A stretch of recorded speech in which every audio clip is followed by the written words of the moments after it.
Hello, everyone, and welcome to Answer the Call. I want to start out with excuse my hair and my beard, but I am in like full, um, just, I don't know, mode. I wear a mask all the time, so I don't have to shave, and I haven't had time to get a haircut, so I apologize. But we have a very special guest today. We're doing more guests now because I've just been having a lot more fun with it. Leave feedback below if you guys are enjoying the guests or if you prefer the just strict this is the subject. But at the beginning of the year for Star Citizen, there's not any real strict subjects that they can really dive into. Those usually spawn out of future releases, discussion about those, things like that. So we're not really at that stage. We're still in like the planning period of Star Citizen in the early time of the year. So I figured it's always a good time to bring more guests on and chat. And I messaged Morphologis because we haven't spoken in a while. I think the last time we talked was in like November on Discord. So I was like, oh man, we need to catch up. And I was like, it's kind of weird because I'm asking you to come on the show and catch up. I was like, if you don't have time, we should catch up on Discord. But he agreed to come on the show. So I figured let's have a nice chat and talk about whatever. But we have one specific question we want to ask Morphologis. And his videos have been more critical of late, I guess. I don't think they're that bad at all. I think they're pretty standard Morphologis videos. And but my chat went nuts and we're like, he's turning to the dark side. So without further ado, Morphologis, how are you? How's everything? How long? Actually, I'm well. Let's start out with this. Before we do anything, how long have you been making content now for Star Citizen? Because I think that's where maybe the most recent videos are starting to spawn from. You're over a year, easily. It might be over 2 years actually. I think it is. I may have dabbled in Star Citizen for a little while before I like became a full-on Star Citizen content creator. I guess. God, I can't believe I've become a full-on Star Citizen content. I was originally a Space Engineers content creator. Yep. And I was fairly well known in that community. In fact, I was among the three most well known. Okay. And then there was another, I would say, board gamer type that was part of that community that was like the bigger guy that we were like aspiring to grow as big as. And then I discovered Star Citizen, or I'd known about Star Citizen for a long time, but then it had gotten to a point where it was like playable and really interesting to make content on. And so I started making content on it, and then one thing led to another, and eventually I mean, here's the other thing. Space Engineers was in a really bad place at that time, like trying to do content together with my group of other friends, which is, how I was making content in like scripted series, was like just a nightmare. It like the bugs and issues and stuff. So of course I went to another buggy game with lots of issues. Why not? Perfect sense. Right. Yeah, it was over 2 years ago was the first Architect reviews. I could see that. But then there was other sprinkled in Star Citizen content here and there. But yeah, let's jump into your more recent videos. I think I made a very similar video to this, which was just sort of setting expectations for yourself and for other players, where Star Citizen removed a big planet and why that's a big deal, right? That was like one of the ones that I watched and I was like, yeah, I mean, I totally agree with this, and I was sort of saying similar things. Yeah, I to be honest, I still stand by that video with my argument about why it's a really big deal that they removed it and when they removed it. Yeah, I mean, in case people haven't seen the video, what? Before we go ahead. No, I was gonna say before we get to sorry the delay. Go. This is the internet problem. Okay, so before we get too much into the weeds with like why they removed Delamar, which I think is a separate kind of related topic to what we're about to talk about. Sure. But more broadly speaking, the video came off as a bit negative, right? And that's kind of like what people were really surprised about, because I think that there's this unusual, I have this reputation, I think, in the community that I built up, and very unintentionally, that like I'm the positive guy in the community, not quite as positive as Yacht Club, but like somewhere in between, and I don't actually, I've never had a mindset approaching Star Citizen where like I want to be overly positive or overly negative. My perspective on content in general has always been that people come to watch videos not to leave feeling disappointed and upset, unless it's like a unless you're a hate click channel, which I'm not. Yeah. They want to generally leave feeling more positive about something. It's a form of entertainment. Yes, it's information based, but ultimately YouTube is entertainment. Yeah. So I guess we shouldn't kid ourselves as content creators here. That's what we're ultimately doing here. We're entertaining. Yeah. So that was the only point I made with videos. Like I'd cover something maybe not so great in the video, but I just didn't see a point in like going after that, because it doesn't leave people with a good feeling. And you notice that in the responses in the chat and engagement and subscriptions and views. It can get some quick clicks, but in the end, like, it doesn't really build a community. So that's kind of where I'm coming from it. Now, sure. We talked about that a long time ago, actually, you and I.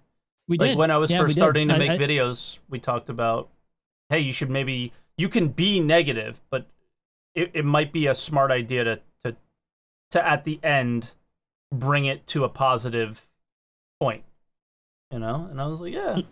I don't know if I ever really I achieve it sometimes, but not all the time.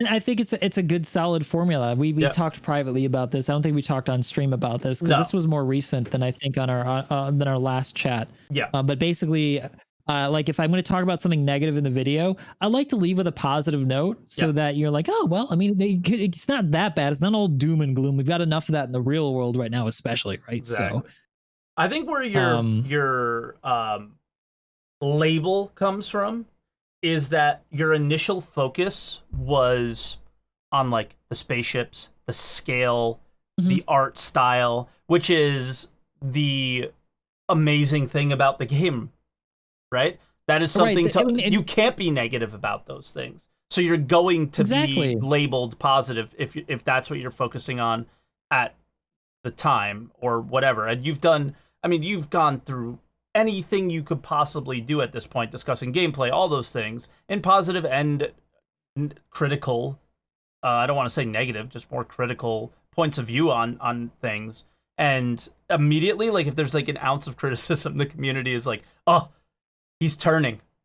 He's moving to the dark side. What's happening? The expectations that people put on you or me, like when I'm happy, they're like, why are you happy?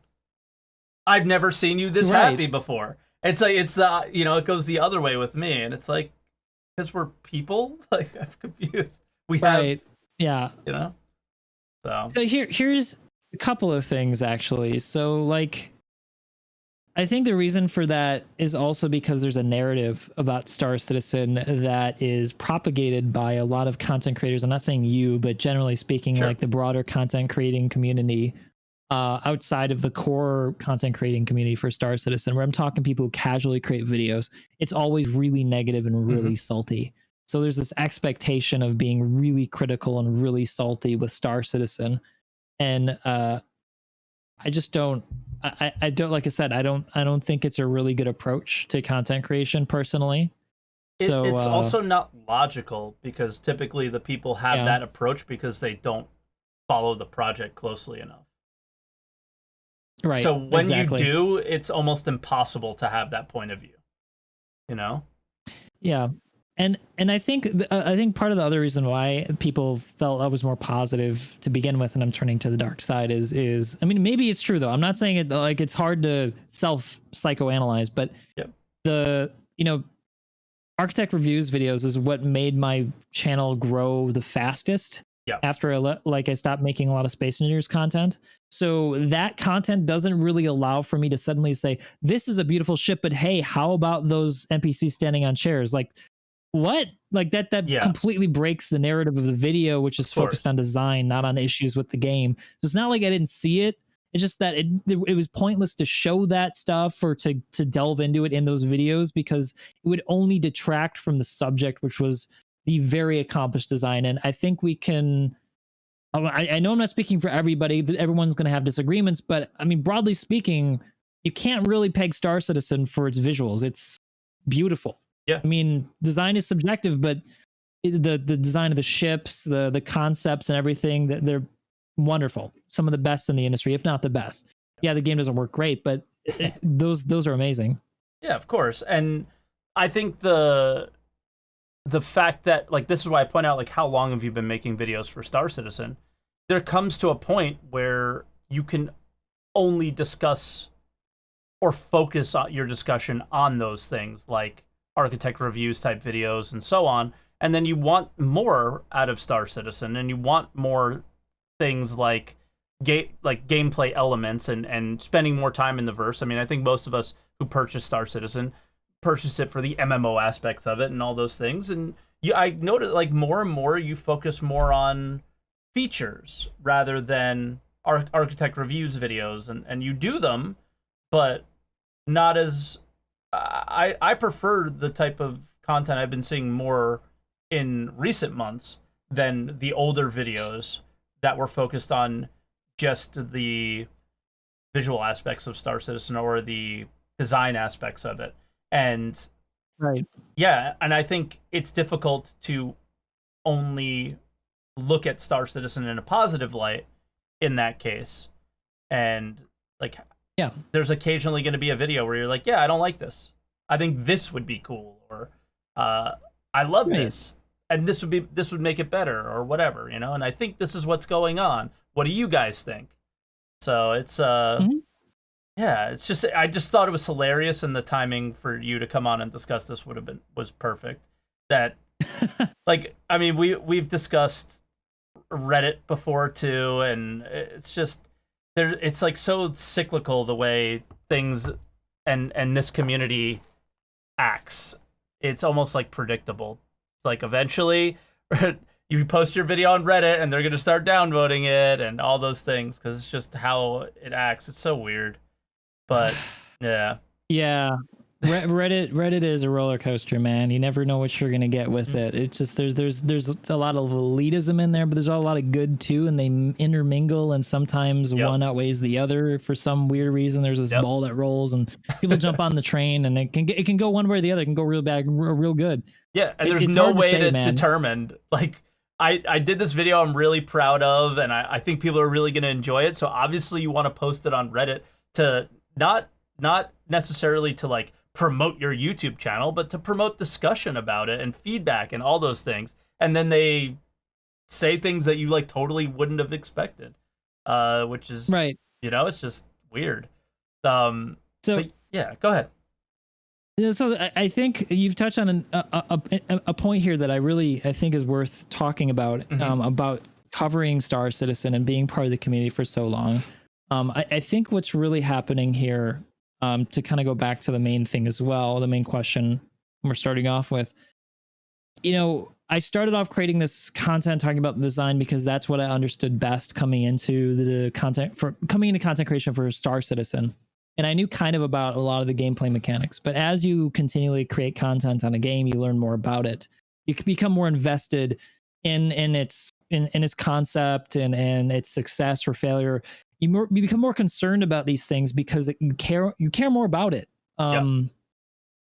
And that's just kind of like, I don't feel like I'm running out of design content to make. Rather, I can think of many more videos I can make that is in architect reviews, and I have been making a lot more recently. Yeah.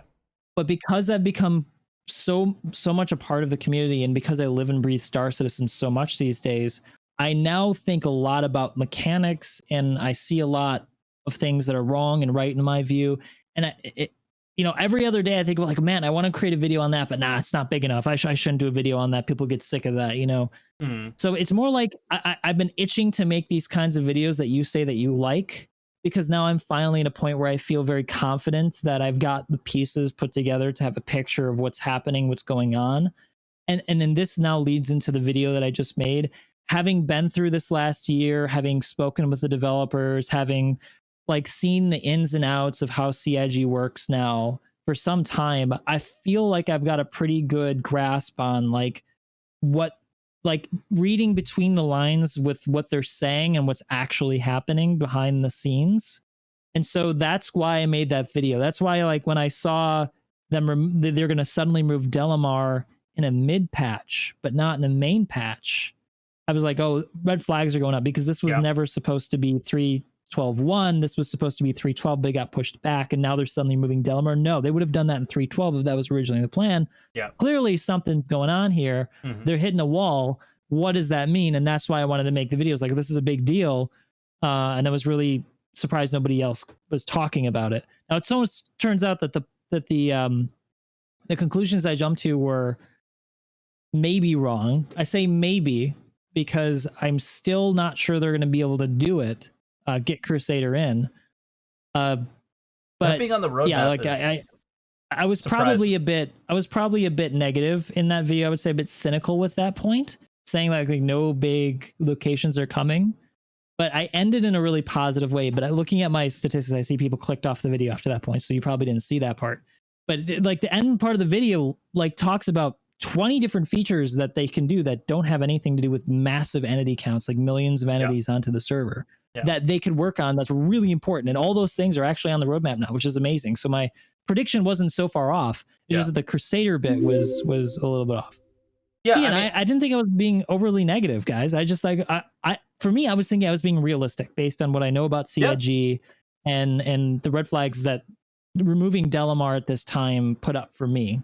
But because of the previous videos and the label they put on you, being realistic is being negative. Because I guess I'm basically putting words in their mouth. This is not how I feel about you at all. But I think in their eyes, they see you as the pie in the sky, imagine kind of stuff, because you talk about the scale of Star Citizen and look at this beautiful ship. That's how they have their blinders on and aren't seeing all the streams, and not everybody sees every single video, right? So I feel like that's what they're doing, and I want to go back to a point that you made earlier that was really on point for even me. When you spend more time in Star Citizen, you become invested, not in Star Citizen, but you understand more how it works, and therefore you become a little bit more invested in how it works. And early on, like, you caught on a lot quicker than I did. I did not understand how it worked, and my label was put on me during the time where I didn't understand game development even remotely, and was much more negative about the way things were being made, or decisions, or this or that. And over the last, about the same time that you've been making videos and you've been following the project more closely, I think this is a nod to CIG and their communication and the way they've taught the community a lot about how game development works. I've understood it a lot better, and I've kind of turned a lot more on the positive side, understanding that, like, hey, this is really difficult. This is going to take a long time. So I'm less on the positive side, but my expectations of Star Citizen have changed. And yeah, I think like when you said that, I was like, that like rang a bell for me. It was like, I know where that turned for me too. And it was when I started to understand game development a lot more, and when I started talking to more developers about how difficult this is and what they're actually doing, right? And yeah, I actually want to make a point, because I don't know if you're gonna skip it. I don't want you to, because shout out to your own community. You've really cultivated a good community of people who are also in the development field, who come onto your show regularly and talk about like how things actually work. They've been so helpful. And for me, yeah, like I'm sure that's helped you. It's definitely helped me when I listen to those podcasts, because then I'm like, okay, so there is more difficulty, or there's more programming involved in this than I had previously thought. And it's like, oh crap, man. And in some ways it kind of, it's like, oh crap, man, this is way harder than I thought it was going to be. Now I feel even worse about development, but at the same time, you're like, oh, now I understand why it's, taking so long for this specific simple feature, right? Simple feature, right? Yep. So, like, you before we started the video, you mentioned like I've been playing a lot more eco, and what the like eco recently in this actual like patch cycle and the 9.0 cycle that they're playing, that they just put out fairly recently, is they gave you basically the tools to be a developer yourself with their law system. It's like all these if and then statements and all these things, and trying to create a situation for my friends to enjoy themselves in my server has been so hard because there's all these unexpected things that come out of the law that you put in place, and the law is literally like how gameplay is and missions and all these things are kind of created, right? Is a very similar way to the way you make laws in that game. And I've actually had some help from a CIG developer to help me understand how to code everything and why this is not working. And he's been like incredibly helpful. And through that, I have thousands of percent more respect for what they do on a scale of a game like Star Citizen, right? Like, this is just some silly game where I'm making a tax law in, or a, hey, you can't mine over here law, like some like actual simple stuff. And I was just like blown away with how difficult it was and how open-minded or how outside of it you need to be to expect the player. You have to expect every action the player can possibly do with that one little thing and try to prepare for it. And when Star Citizen puts in a mission or anything and there's unexpected results, like let's say a Zeto threat for PvPers, things like that, I understand how those things can be overlooked or not caught or not prioritized at the time when I play this little game like that. And I'm just like, yeah, so much more understanding than I ever was before. So yeah, I mean, that what you said earlier just really stuck with me, and I'll always be myself, and I think you'll always be yourself, and say how you feel in that moment on that video about that thing. But I understand so much more now that I feel like my videos might not always be what you expect them to be. Right. Yeah. You know? Yeah. And I think that once you start to learn more about how, like, more about what's going on behind the scenes with how difficult some things are, then you become more aware of how what you say can either positively or detrimentally affect people's perception of the project, the community's feeling, morale of the community, developer. but also morale of CIG. Yeah. Like it affects CIG as well.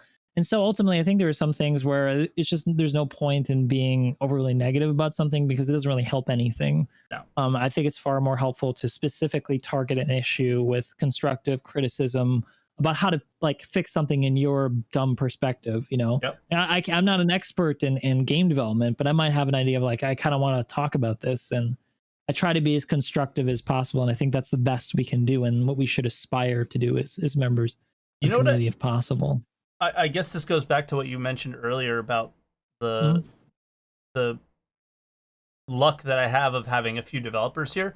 Instead of being constructively critical, I've noticed more. I've just been asking more questions. Why? Mm-hmm. Why is it this way? Why did you not recognize this edge case scenario that is plaguing people? Like, why does I'm thinking of an example. Really funny. Go ahead. I've got a funny example. So there was this. I did a video on the Star Runner. It did fairly well. You guys probably have already seen it.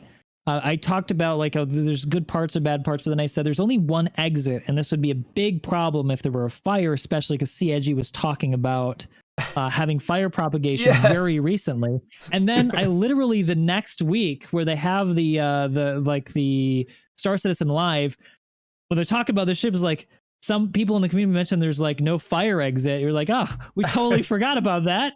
Like that happens when you're really focused on an issue. You can miss really obvious things, no matter how professional or big the company is. In fact, when the company's bigger, it actually can cause more problems because you might see something but not say something because you assume that the other guy or the manager or whoever knows about this issue or has seen this issue, and there must be a reason why it's there. It becomes really complicated. Right. So yeah.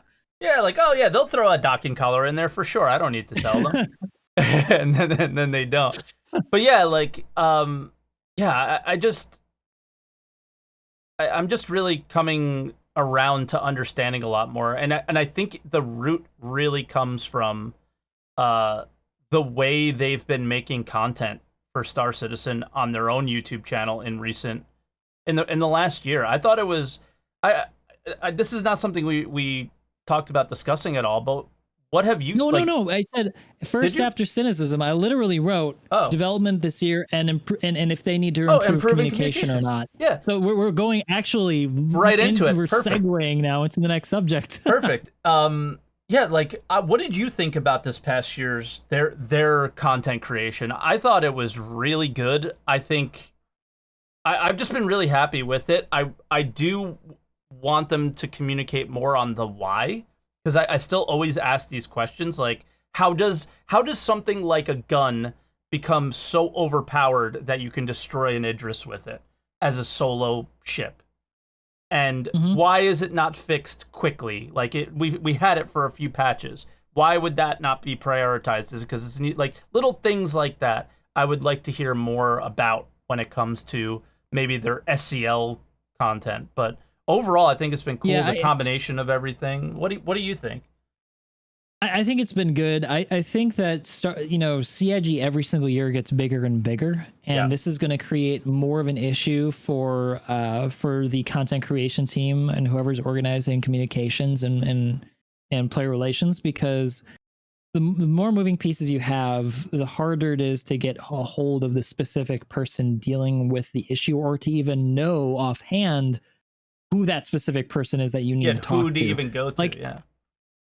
I have tried to. I've talked with a few developers over at CIG in specific sections. Everybody's busy and working on their own thing, and sometimes they're not interested in. Even though they're willing to talk to you about a specific thing, they might not be interested in creating content or being on like calling out devs or something about it. And so that's also an issue with trying to get the people on to talk about something. Maybe they're not available. They're working on a specific thing. They don't have time because they have to take their free time up. It's not like they're doing this during work hours. They have to like put in extra hours to be part of calling all devs and then like Star Citizen Live. So they don't always want to do that. The coders especially, because apparently they're always working really hard. So I mean, everybody's working really hard. I'm saying like they've got a lot on their plate. Yeah. So but aside from that, I mean, understanding that as part of the context of communication, I think it's been a good year. There have been some, like I said, I guess I'm kind of hinting at, there's been some weird inside Star Citizens and Star Citizen Lives where I was like, did that really need that? But for the most part, I get why that's happening, and I think that it's been good, especially the monthly reports. Like, there is gold in those monthly reports. Oh yeah. So I wonder. I kind of, that's the only thing I would argue about their video content is yeah. is there a way to bring what makes the monthly reports so great more into that? I think that was kind of what the sprint reports were, and I think that's what was really great about this past year. But yeah. The sprint reports were my favorite. Those were my favorite when they specifically touched on things that were in the monthly reports in video and delved more into detail, maybe showed some like visuals of it. Like, they've been talking about cloud tech forever. We haven't seen one concept of that. Like, I would love to see a video on that right now because Crusader's coming up. Yeah. So yeah, I think we're gonna there's see been it. some. Yeah, my criticism for the communication this past year has been that there's been a lot of really pressing big questions the community has had, and not all of them have been addressed by Inside Star Citizen or the live version, the Star Citizen Live. Yeah. So I mean, that's one thing I think I've always been really sorry. That's one thing I think I've always been really critical about them is like the Squadron 42. Remember when it was like all the Squadron 42 video drama on Reddit or whatever, right? There's this big pressing thing that the Star Citizen community is like, yo, what's up? And then like the Inside Star Citizen comes out and it's like it never existed. The Star Citizen Live comes out. It's like it never existed. And it's like you could just address it real quick at the beginning or at the end of any of these things. It's really, Yeah. I feel like it's super simple, and I think just like that's the only part of the open development that I feel seems a little bit close sometimes, where they're like, Mhm. we gotta we gotta get all our ducks in a row before we comment on the Squadron 42 thing. Like, don't you recognize, like, everybody knows that Star Citizen and Squadron 42 are not coming out anytime soon? Like, we all know it. And the only thing that is being weird about that is them, right?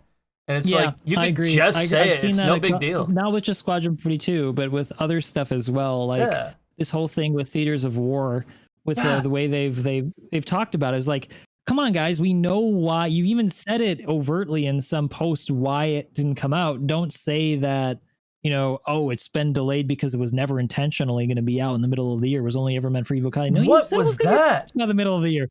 Just be honest, like, oh, Yeah. it's not running well enough, and we're good. We're good. Just Yeah. like, don't let us speculate. Tell us exactly the And then truth, on top I of think that, we'll be fine with it. yeah, and then on top of that, it's been very clear that, like, it running on their local server or whatever they're doing has been helpful for Star Citizen as a whole, right? Made the Buccaneer better. You could see it, like, that's where they, like, tested the grenade launcher gun. Like, all those things in the content that we've seen. Like, they're using it and making use of it for themselves. And, you could bring that part into it, too. It's fine. Like, nobody's going to be mad at you. We expect delays, we expect problems. Like, it's the thing that is always upsetting is when I feel like you insult our intelligence. And I felt like that post a little bit was insulting the intelligence of the community. Like, how dumb do you think we are? Like, that's not what happened, man. You were trying to get it out to all of us and you couldn't. And that's okay. And to be perfectly honest, I'm happy we don't have it, because I think it would have been more frustrating and more disappointing if they gave it to us and then moved whoever they moved off of Theaters of War work into something else like Xenothreat or whatever. Like, I don't know what happened, right? But the like, that's what was bound to happen, Right. So it was kind of like, I'm fine with it. Here's the thing about that post, though. I don't think that people should be too angry about what they said. I just think there needs to be a correction issued. The reason why I say that is because, I've never heard of that specific developer before. Doesn't mean that he hasn't been working for a long time. Yeah. But I haven't seen him talk about Theaters of War before.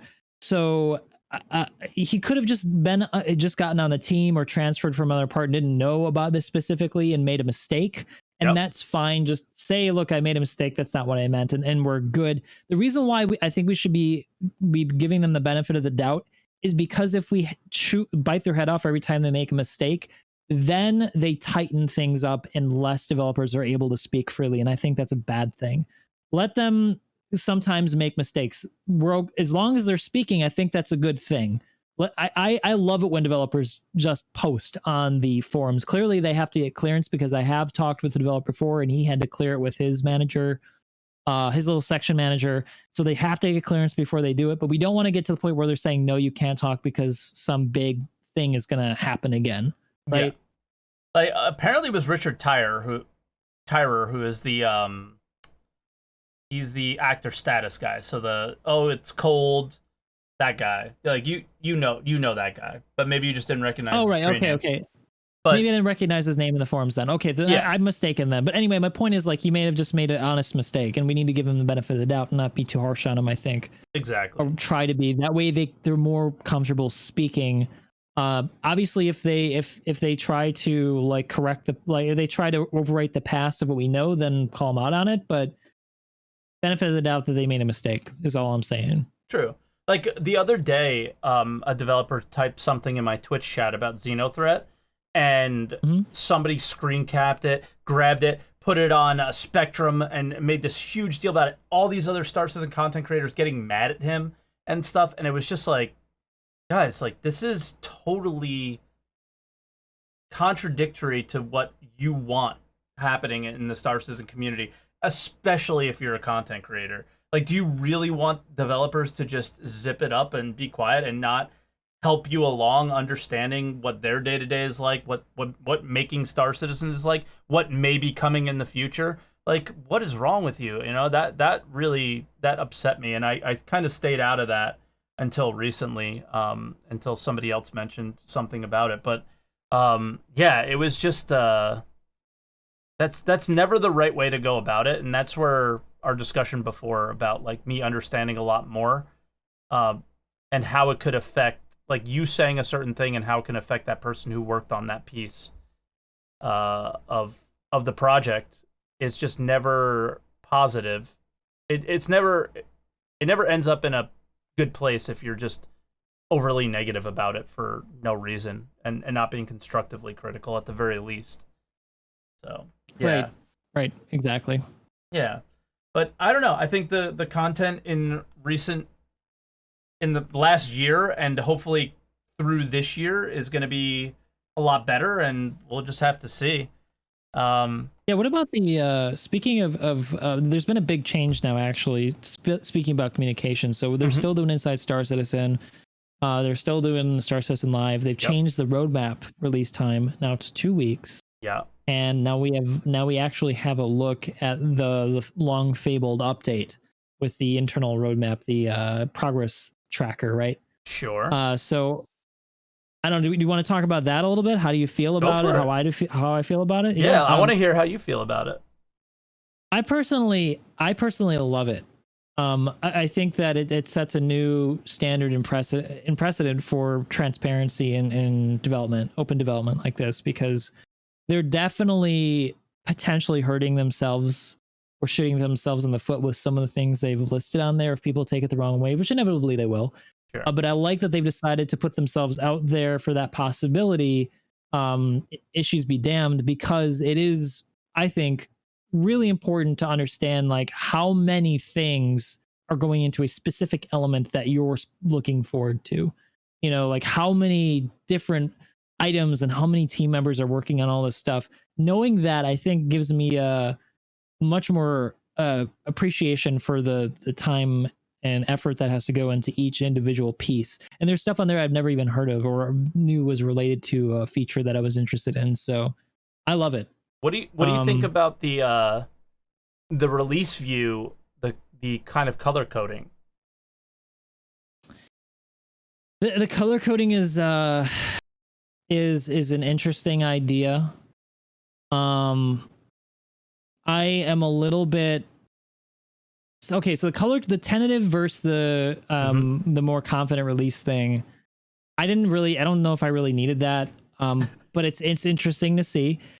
The thing that I'm really sad that's been taken off is the progress, the tasks on the release view.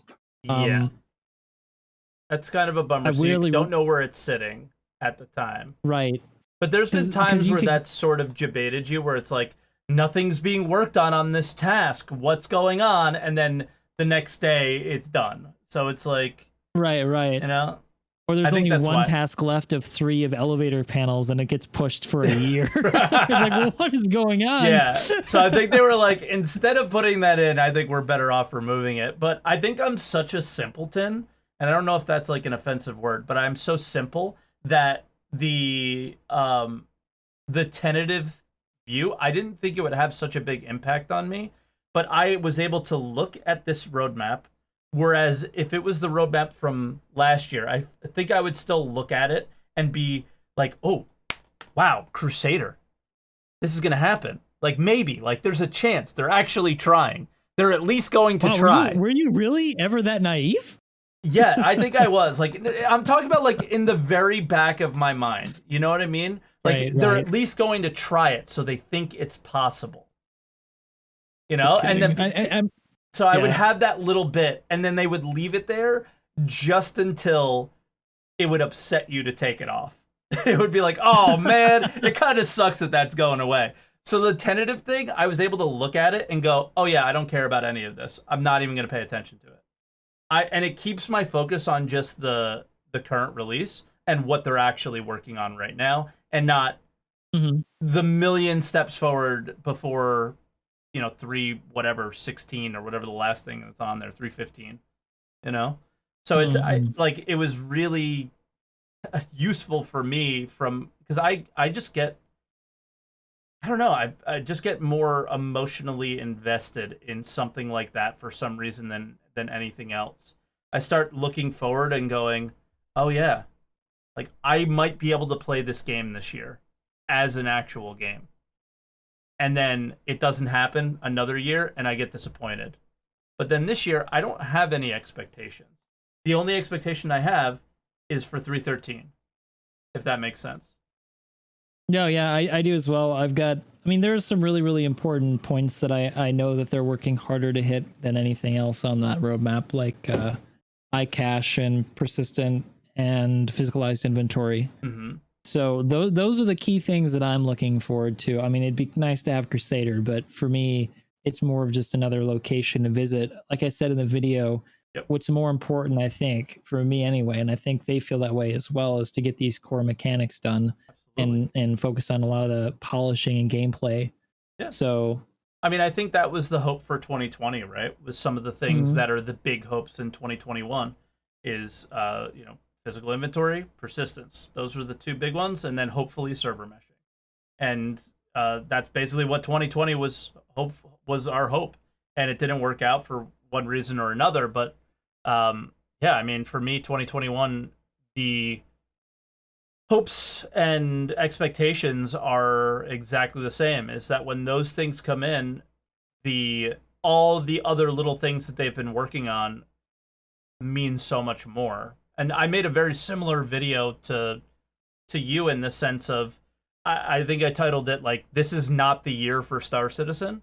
And that doesn't mean that it's not going to be a good year, but this isn't the year, right? This is the year that maybe something like persistence and server mesh and maybe server meshing, but iCache can happen. Really, when I saw that video, I was actually a little bit surprised because I guess the year for Star Citizen can be defined in many different ways. Of course. And It was a little I don't think it's going to be like the release year, if that's what that means. But I do think it's going to be a good year for Star Citizen. I think that, as I've spoke about like ad nauseum, that iCache with like player position persistence with logging on and off so that 3Ks don't matter is a big effing deal. And it's going to mean a lot of things can now happen that couldn't happen before because there were just too many issues. Like, for example, insurance. There's so many bugs that can cause your ship to explode or not be accessible.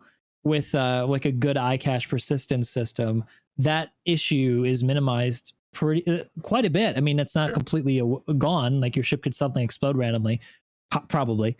But at least, if at 30Ks, you'll still have your ship, right? Yeah. So that mean now maybe the insurance costs go up again, and then losing your ship becomes more of an issue you have to consider. Like I think there's some really important things that can happen this year.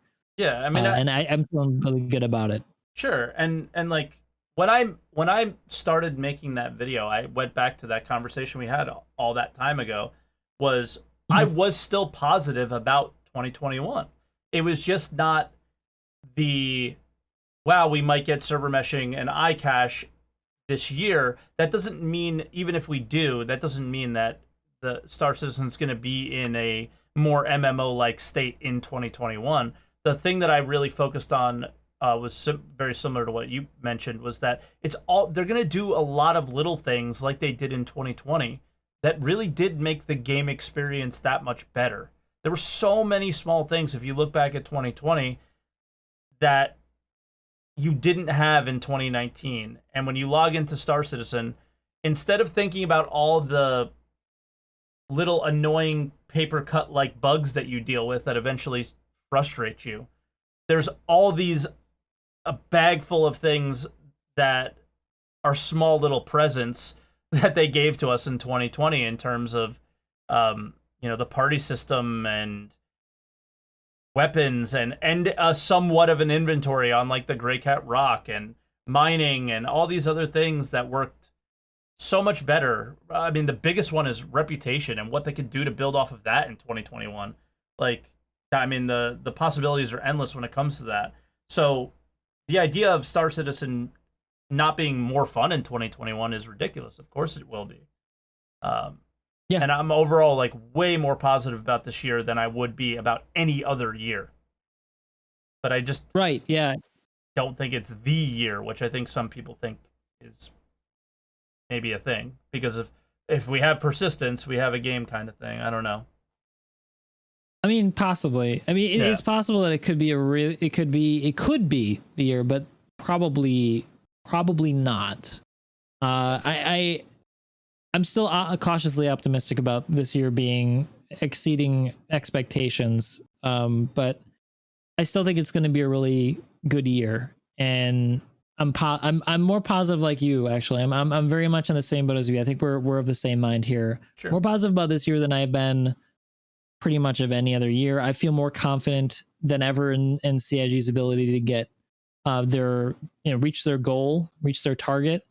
I mean, obviously the big one, server meshing, is still a little bit of a question mark because there's like the net coding is still continually it's still an issue. I mean, they've obviously made strides, I think, for 3.12.1 that we can go into shortly. Sure.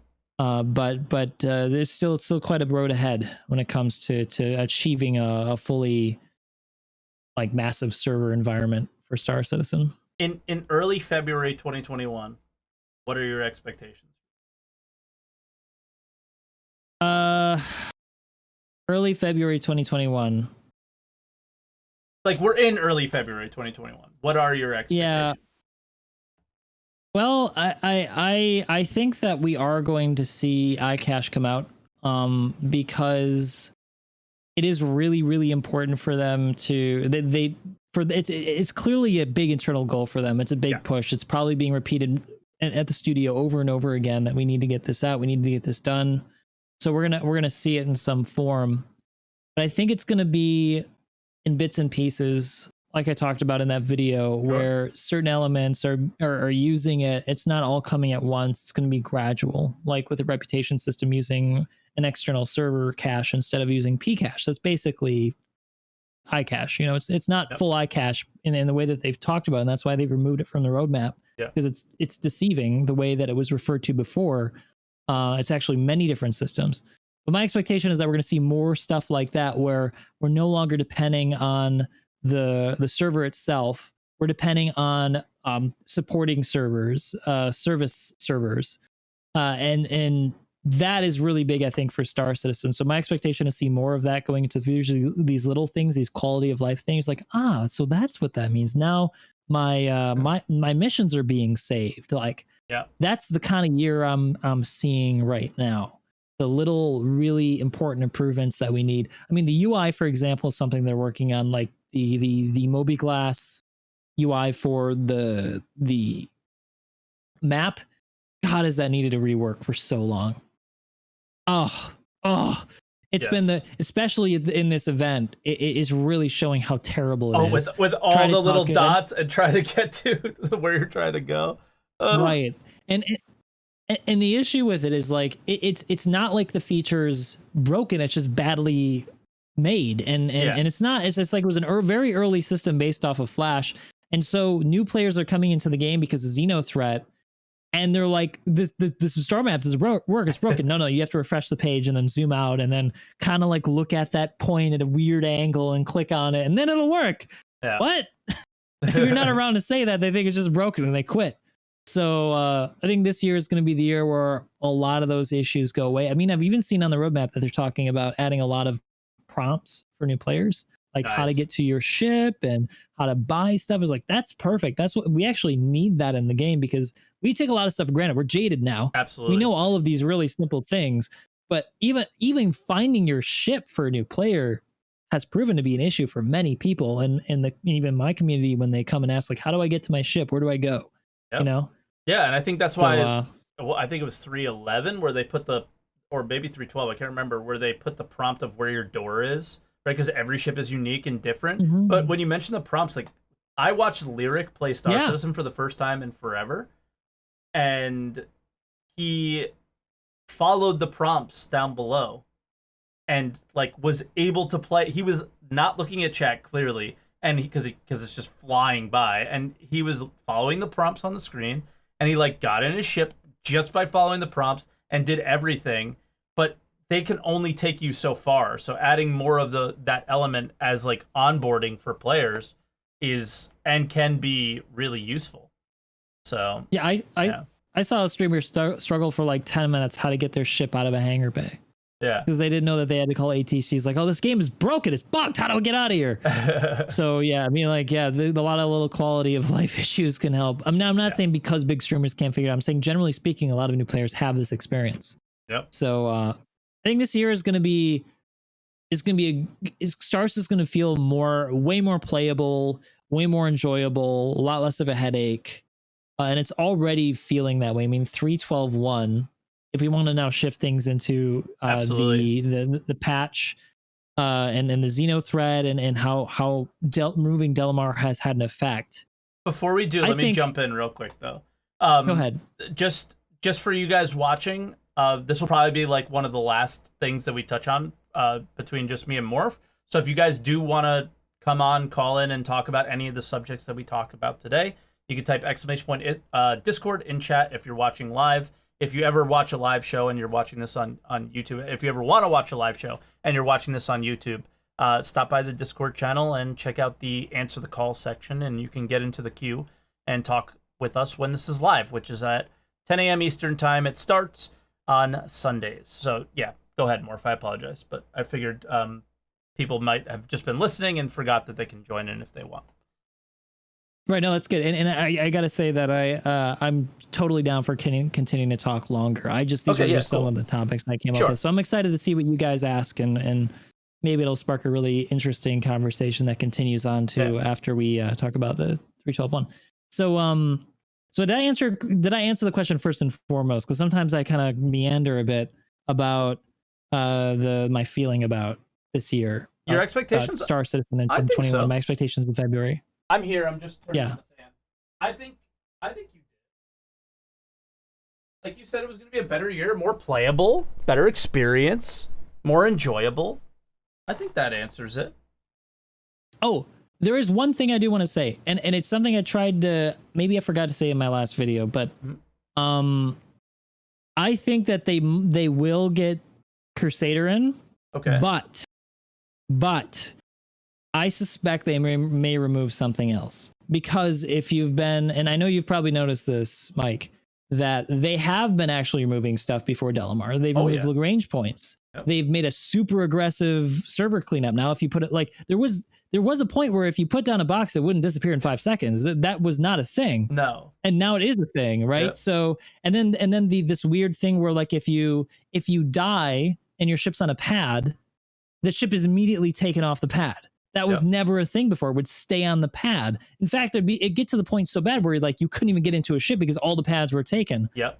So there have clearly been there's been a lot of strategy taken by CIG to try to make the servers work better. So I think that we will see Crusader, but expect something else to come in line before they're able to get server meshing online, which ultimately is what's going to be needed to bring back all the things that we used to have, like boxes not disappearing.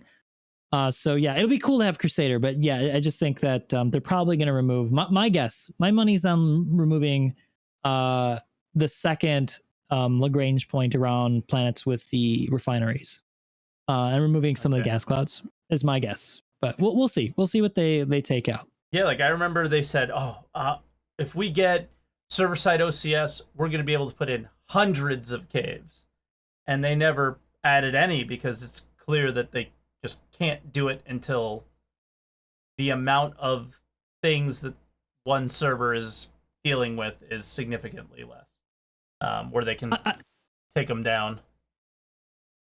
My guess on that actually, it's definitely a lot of speculation and conjecture, but is that that in theory server object container streaming could achieve that.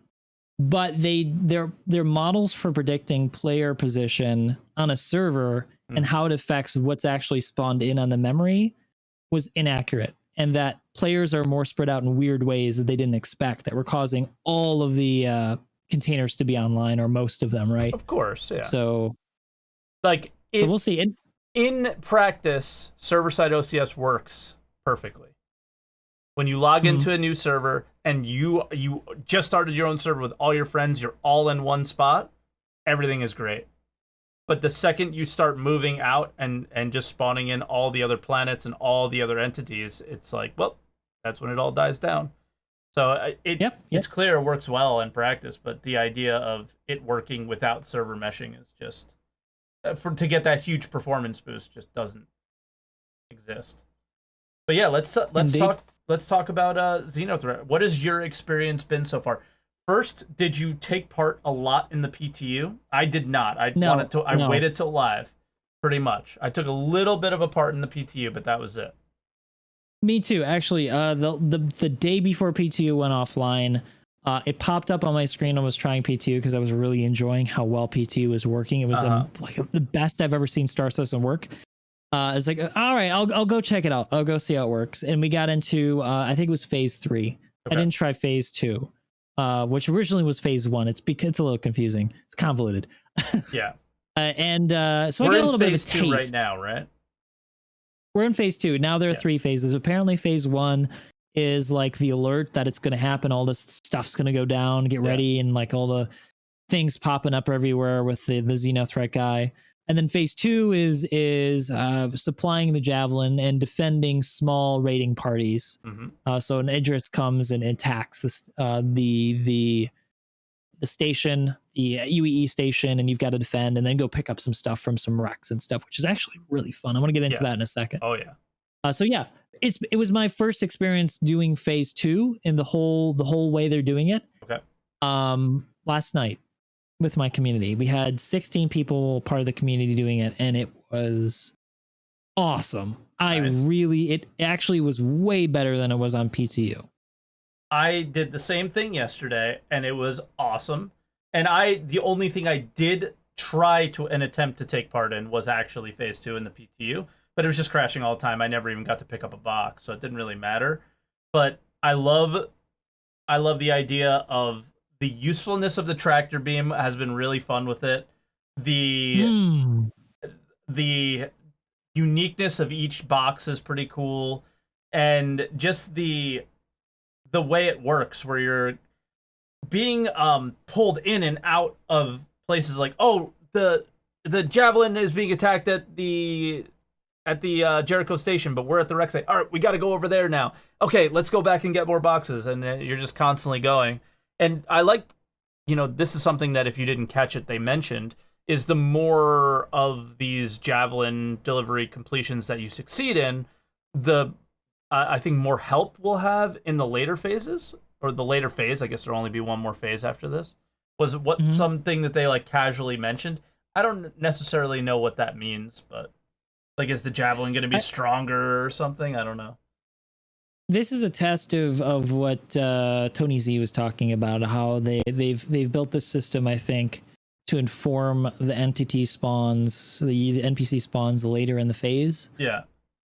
So I think it's going to affect how many bombers and how many defending fighters we have. And it may even, judging by the footage that they had shown on ISC, affect how many javelins actually show up, because it looked like they had a couple javelins instead of one. So and apparently, there have been javelins that have been blown up already by raiding parties, and with it being and then having been replaced. So I don't know if that means that there's supposed to be multiple javelins in the lore or whatever, but it's interesting. I'm actually interested to see where they go with this. Yeah, because it seems like there's more involved in it with the way they're stretching it out than it looked like on PTU. Clearly, they didn't have all the pieces going on PTU that we have now. So yeah, and I mean, just thinking about how fun this has been, just phase 2, just playing with my friends a little bit.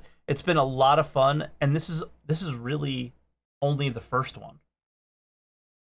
Like, and this was like a big thing about like Tony Z's talk, right? Like this, it could go so many ways, and like the logical way it will go is that they'll improve on this the next time and improve even more the time after that.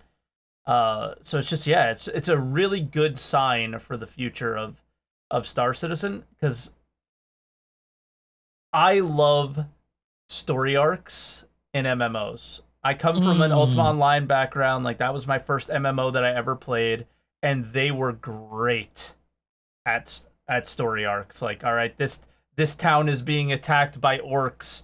and all these all these other things, and that was, I got that feeling a little bit from this event, and I got that MMO feeling from this event, even though we're not in it, it's not that. I got a little tiny bit of like nostalgia feeling, like I was in an MMO a little bit, and that I was doing something that was meaningful.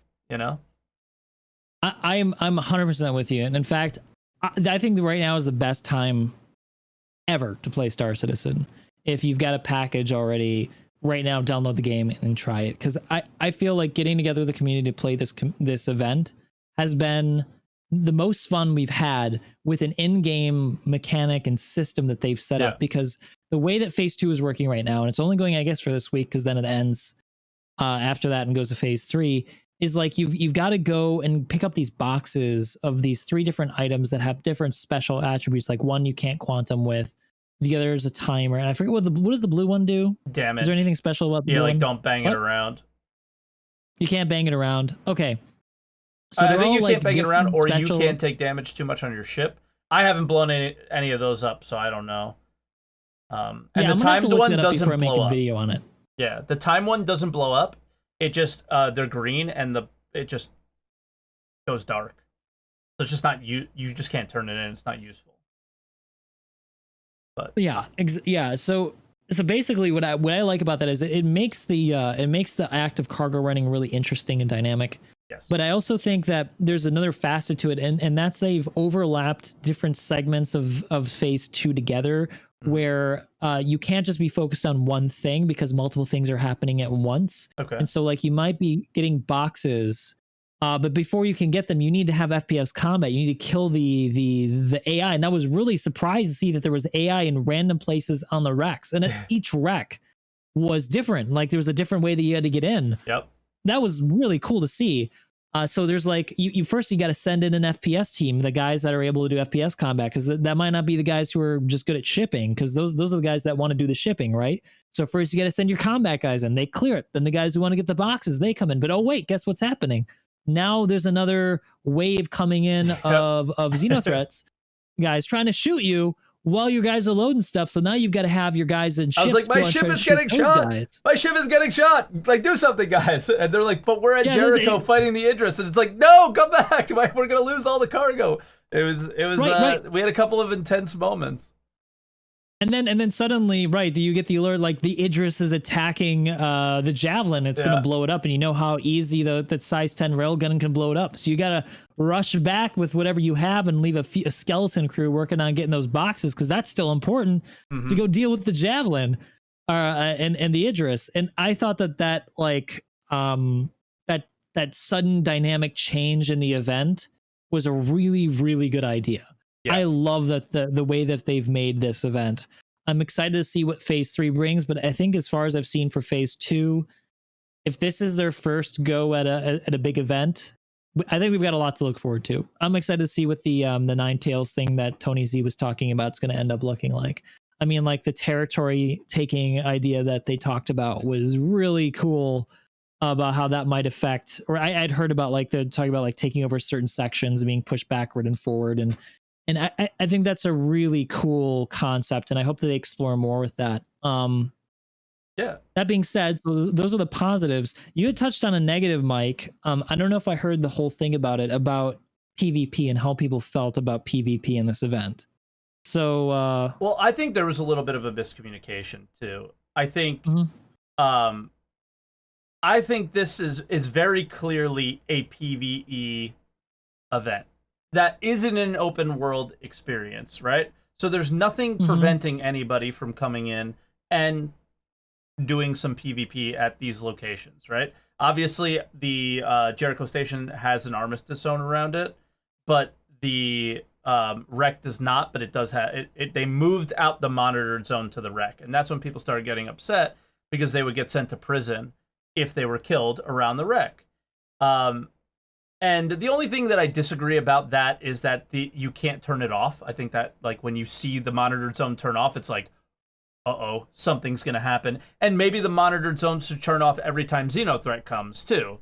Who knows? But the idea of it was kind of a bandage fix on that problem. was a little bit weird. But the thing about this event is we had the Vandal Mask event that was very clearly a PvP event. That unfortunately had some unexpected consequences on how people earn the mask. But for the most part, it was a PvP event. And this Ninetales event seems like it's going to be a PvP event too, based on what Tony said. So I had a lot of discussions about that. This not every part of Star Citizen can be for your specific gameplay style, and yeah, I think some people were kind of bummed out about it. Have you experienced any PvP during your playthroughs so far? I did 2 yesterday and 1 today, and I have not yet, which was surprised me. I actually. So here's my perspective. We did have 2 instances where we had a third party come in. One of them was intentionally being aggressive, and the other one was just made a mistake. Yeah. I think that's fine, and I like that that's a thing. I think that CIG's strategy is also fine.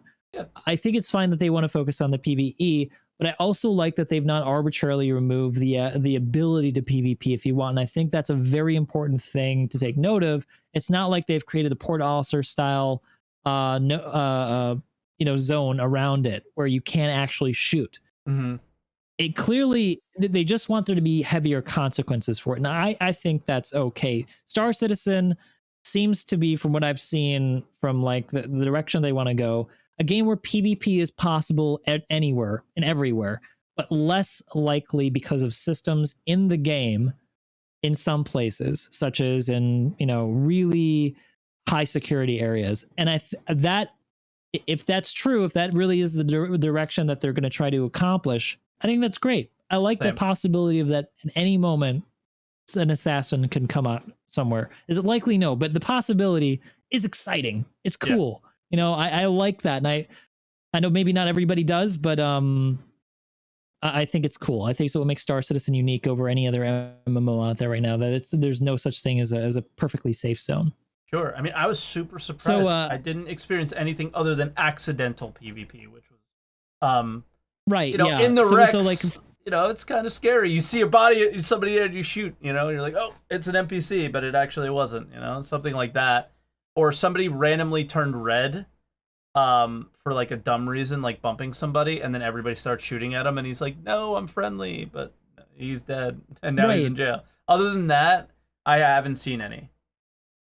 It's put me on edge in this event because the specific scenario that it happened in was where we as a group had moved with like 16 guys more or less to the rec sites, and we were searching these different sites in different groups. So we're pretty well organized. Mikas did a really good job. He's part of my community. He's actually in chat for the live stream.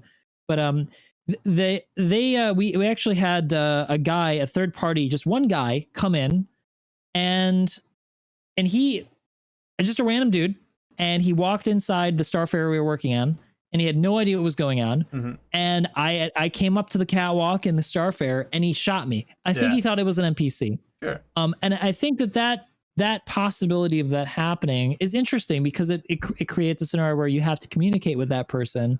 Like use VoIP. I said, try using VoIP with them next time, because VoIP actually has been working very reliably recently. Yeah. And say, hey, can you watch out? We've got guys inside. I think that that element of Star Citizen is cool. And then the guy that was actually trying to shoot us is part of a group that we know to be PvPers who are specifically trying to find us. And I thought that was cool too, because it puts you on edge. There's another element as part of the experience that you've got to worry about. It's like, it's not just that Xeno threat is a threat, because the AI is actually working well, is that players who may do something unexpected are there too, who could be very subversive, not just directly attacking you, but trying to sneak in or doing something crazy that makes this event exciting to me. So yeah, I like the way that it's working so far. For sure. And then I don't know what the next phase is, but I think it's just like big, like there's no box delivery type, mining type part of that phase. Is all combat, I'm pretty sure.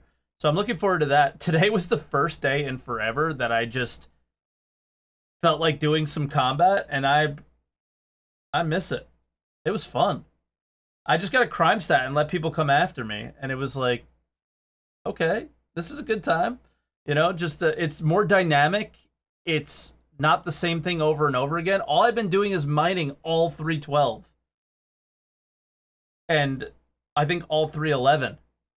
So it's just been like nice to have some combat, and like what perfect timing with the next phase coming in and bigger ships. And I don't know. I think the last little bit has been really fun with the Idris coming in. We took down the Idris in the Miles Eckhart chain before this stuff, and now they bring in the Javelin and the Idris and all this with the event. It's exciting. I'm really happy with this. And then you hear Tony talk about, and I hope we're not getting Tony Z'd a little bit by this, but all these other events that they have planned, and some of them are small and some of them are large. And yeah, I'm excited. Do you think that they're gonna do any? I'm really hoping for this to be like some sort of like a surprise that they're trying to do to us. That there's maybe like a little in-game item or something, yes, for partaking in this and succeeding in all the phases.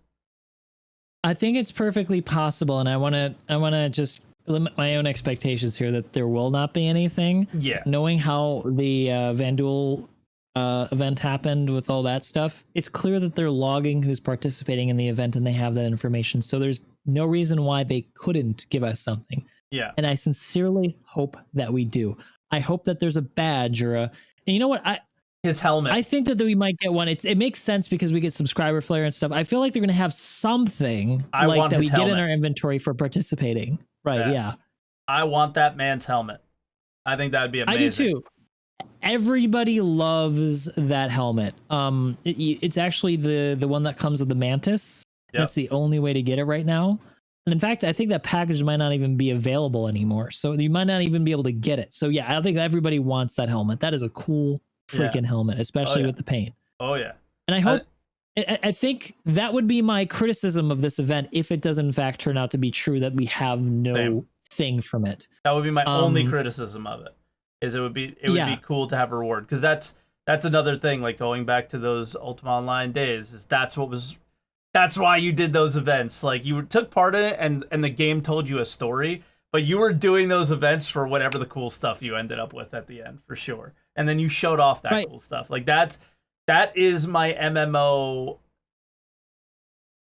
addiction, maybe. I don't think addiction is the right word, but I just love that. I love collecting in games like that. I think that's so fun. Yeah. Yeah. Yeah. In Star Wars Galaxies, it was the same thing. So for like a theme park, I'm not sure if that term is used in other MMOs. I think it is. For a theme park, so that'd be like a big mission set, like Jabba's palace, where you'd have to go through all these different missions to finally get to work to Jabba for Jabba directly. And it was like this really big, cool story. You'd get like some cool thing from that, or a couple of different things from that, and then you would hang them on. You can hang them on your wall in your player house. That's the sort of thing that I hope we get with Star Citizen. Like I hope we get some element that we can hang on our wall when physicalized inventory happens. Right? You go on my ship, it's like that right there. That's when I defended Stanton from the Xeno threat. You know?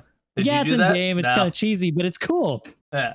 Did you do that? You didn't, because you didn't even have Star Citizen at that time. I'm an OG. Because you were a doubter. You were one of those people who said Star Citizen was a scam. Yep. See? Look at it. See that helmet? It's not. That's what that helmet represents, Morph. It's everything. Give me the helmet. All right. Yeah, we're of the same mind in this one. We talked about this particular point before with the Vanduul mask. We talked about the Vanduul mask. Yeah. Oh man, that's everything for me. It's not a big thing. It's just something small, but anytime you have something to work towards, it's so exciting and fun. And whether it's just finishing the event, like for this one, is fine. It's great. I've had a lot of fun with it, but that extra little bit would be really sweet to have that trophy at the end for participating. I don't know. Is there, before we go to any callers, is there anything else that is on your mind specifically? Yeah, one last thing.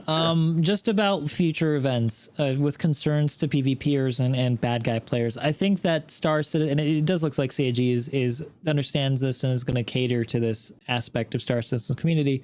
some people like to be the bad guys, and that's Yeah. true for every game. Like when I played Star Wars Galaxies, people like to be the Empire when they're, you know, the bad guys in the movies, but people still liked being stormtroopers and bounty hunters that kill Jedi and stuff. So I think it's cool that that's a thing, and I hope that, like in Star Wars Galaxies, where you could choose one side or the other to fight in PvP, that in like for example, the Ninetales event, you could become part of like an honorary member of the Ninetales gang and help take territory or however that event works, and be a part of the other side, and then you get something from that at the end of the event. Even if you lose, you should still get something like the tattered thing of the guy you defeated, or I don't, it doesn't matter what it is, a MacGuffin. Get the MacGuffin and you can have it in your house and show off that you were part of that. So you were a pirate your whole life playing Star Citizen. And these are all the elements that make up your pirate life. You know, same thing for the good guy side.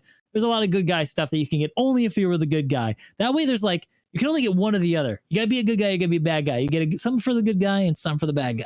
You know, I think that'd be cool. I think even from just game development standpoint for Star Citizen specifically, there's never been there's been attempts of it with bounties and things like that, but there's never been a situation yet where an entire server bands together to deal with those type of players, or you know, if server meshing exists at some point in the future where a large group of players band together to deal with a problem that is a non game design problem. It's a player problem, or I don't want to even use the word problem because I don't think that it's problematic, but they could be causing problems. And I don't think that without having the information of how players banded together and if they succeeded or failed, that there's any way to balance. I don't know, like there's some really, really skillful pilots, and I think it would be incredibly fun for them to take on a lot of people for a reason. And I think it would be really fun for the other side to strategize on how to deal with those players. And are missiles too powerful? Is this gun too powerful? Are these shields too good? Should we have more variety in this and that, right? Those kind of things. And I think with what the Ninetales event sounds like it might be, is going to be super helpful in larger scale player battles, which are very difficult to create outside of faking them.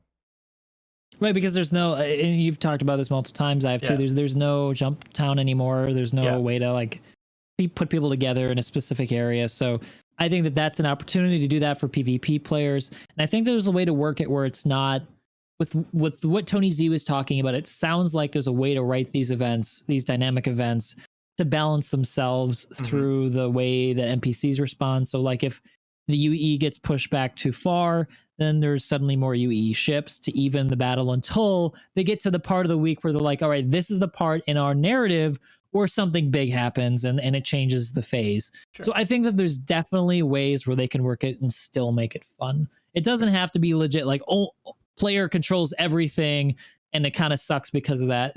They're probably, and from what I've seen them saying about the economy, probably going to run the events the same way, where there's a little bit of a hand, the invisible hand of CIG inside the event to make it play out in a way that makes sense. Because, you know, like the Xenothreat can take over Stanton, guys. That would be the end of the Stanton system and the end of Star Citizen as we have it right now. Hey, nobody thought we would have this Imperator either. She was the AI one. They said that we can't have AI. They stuck their head out for that one. Yeah. So we'll see how that plays out. Yeah. So anything can happen, Morph. When do you think that this phase ends? Because they kind of implied that it might last a week, and I think I heard a few comments. Yeah, I heard a few comments that like that's too long. What do you think about that? I think a week is perfect, but because here's the thing, not everybody has the ability to play every day. People have to work. I work on the weekends. Right, exactly. If they only did it on the weekend, I wouldn't be able to do it. Some people can only play on the weekends. That only leaves what, 2, 3, maybe 4 days of people who've got jobs and families, the ability to jump on. And looking at my player stats, my viewership stats, you know, 25 to 34 is the majority of viewership on YouTube for Star Citizen content. And I think it's the same across the board. So those people have families and they don't have time. So I think a week makes sense. Actually, I think it does. Yeah, I agree. When I saw those comments, I was kind of like, yeah, you did the event once, but you don't know if, you know, a large part, like how much of the community was able to do it on day one, the second it came out. So you got to give people the opportunity to take part in the event and see that phase, and then we move on to the next one. And why rush it?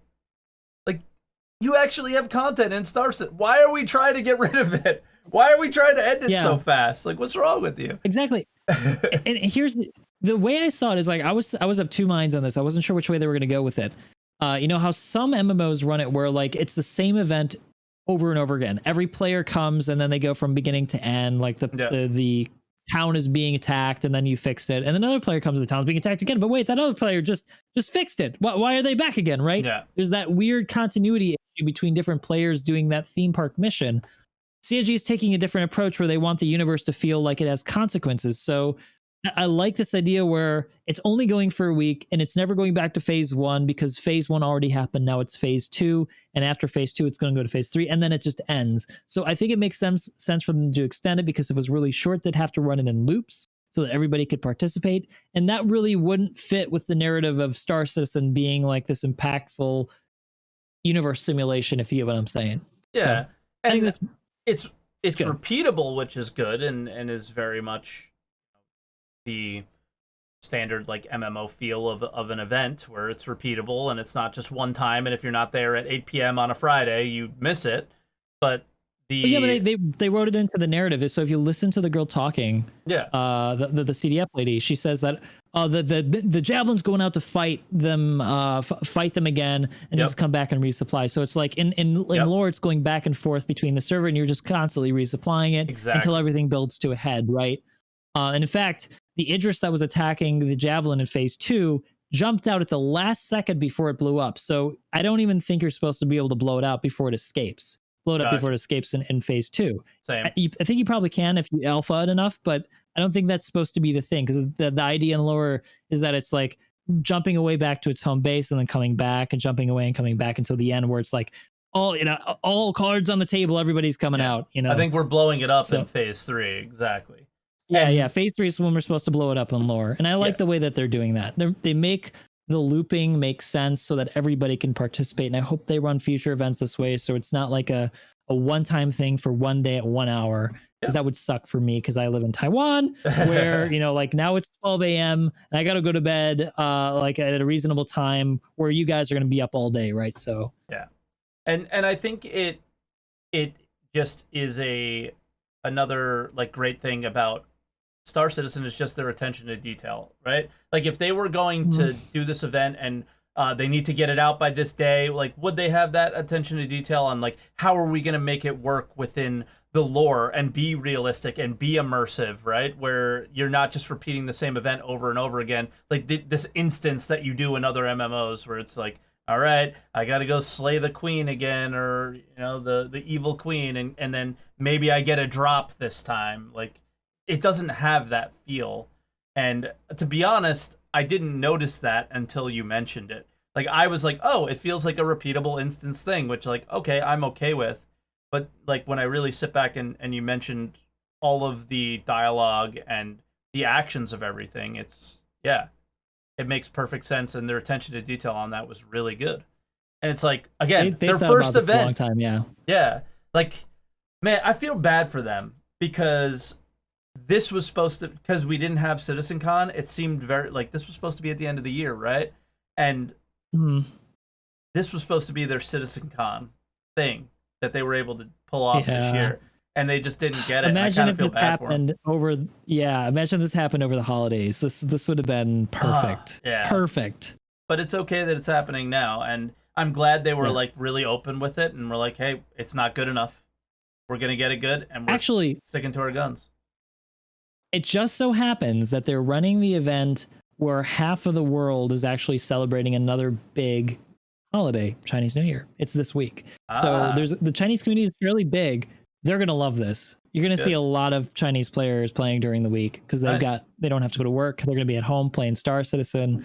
And in Taiwan as well, of course, obviously, and a lot of parts of South Asia also celebrate Chinese New Year. So it's going to be hopping, man. It's going to be hopping. Awesome.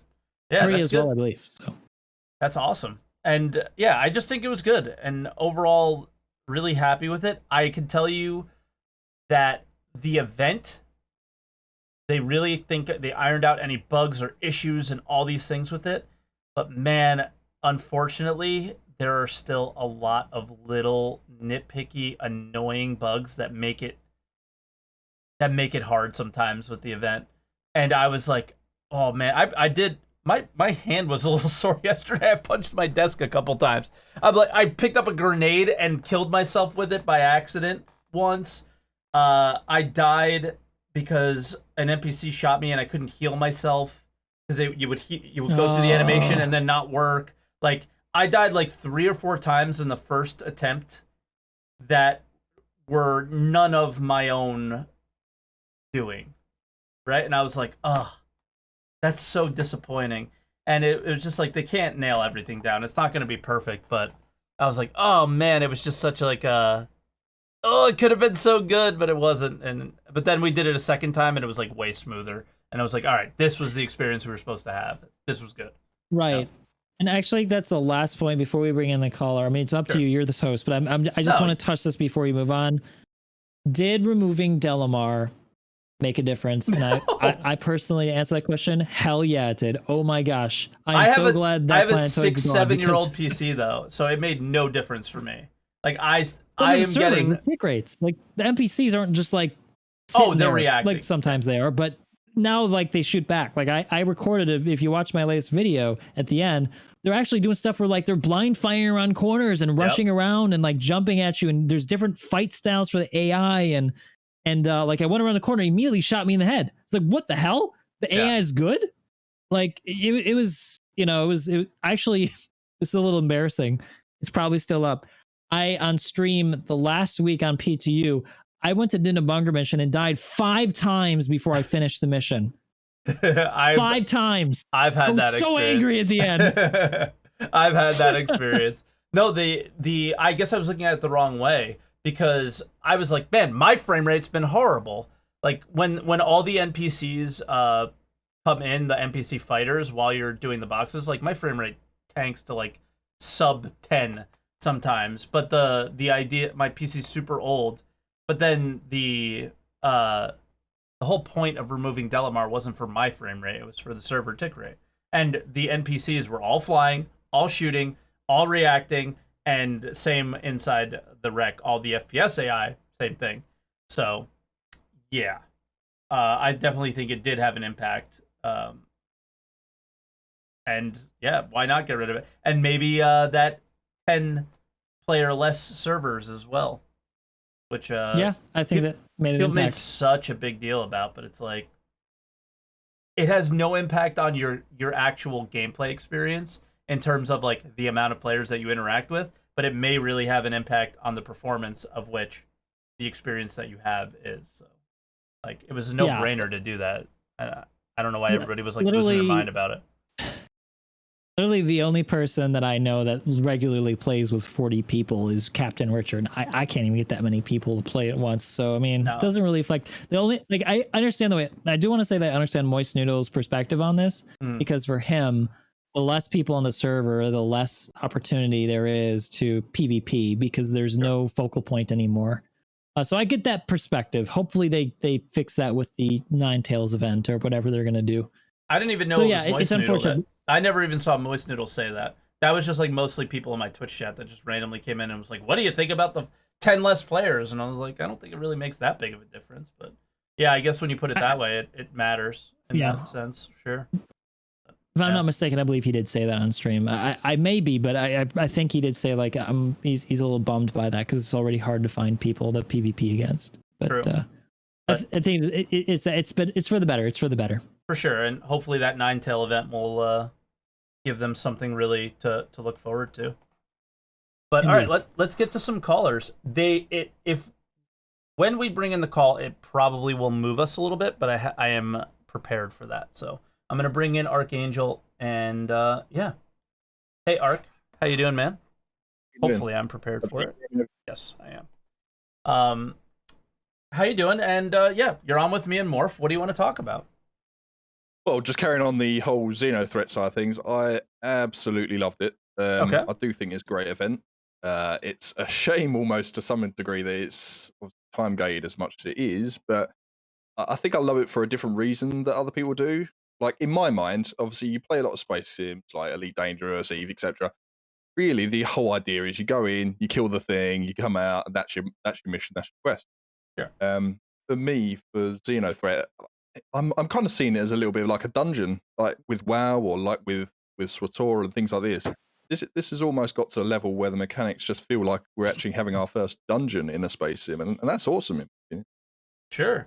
Yeah, like there's actual mechanics where you have to. All right, we got to take the shields down before. Hey guys, don't be shooting all your missiles at the Idris, otherwise, you're not going to have them for when you need to shoot at it once the missiles are down. Because one size 9 torpedo and the thing is pretty badly damaged. But if you're doing it with the shields up, not so much. And then all these little box things. Yeah, I agree. It feels good, and it does. It feels like raid mechanics a little bit. Yeah, exactly. And unfortunately, space sims are just not one that you would kind of think is one that you could do that with. And again, it's just CRGB and CRG just pushing the envelope a little bit and changing things up. Maybe I'm fangirling a little bit, but maybe that's how I feel. I mean, I think there's reason to fangirl with this. Like, there's nothing wrong with that. It's not negative. Speaking of dungeons, though, you bring up an interesting point about being kind of dungeon-like, because with dungeons, there's like specific bosses have like this way to defeat them that's like well known. There's like a meta to defeat them, where you've got to have a certain loadout or a certain way to defeat them, otherwise you'll just die.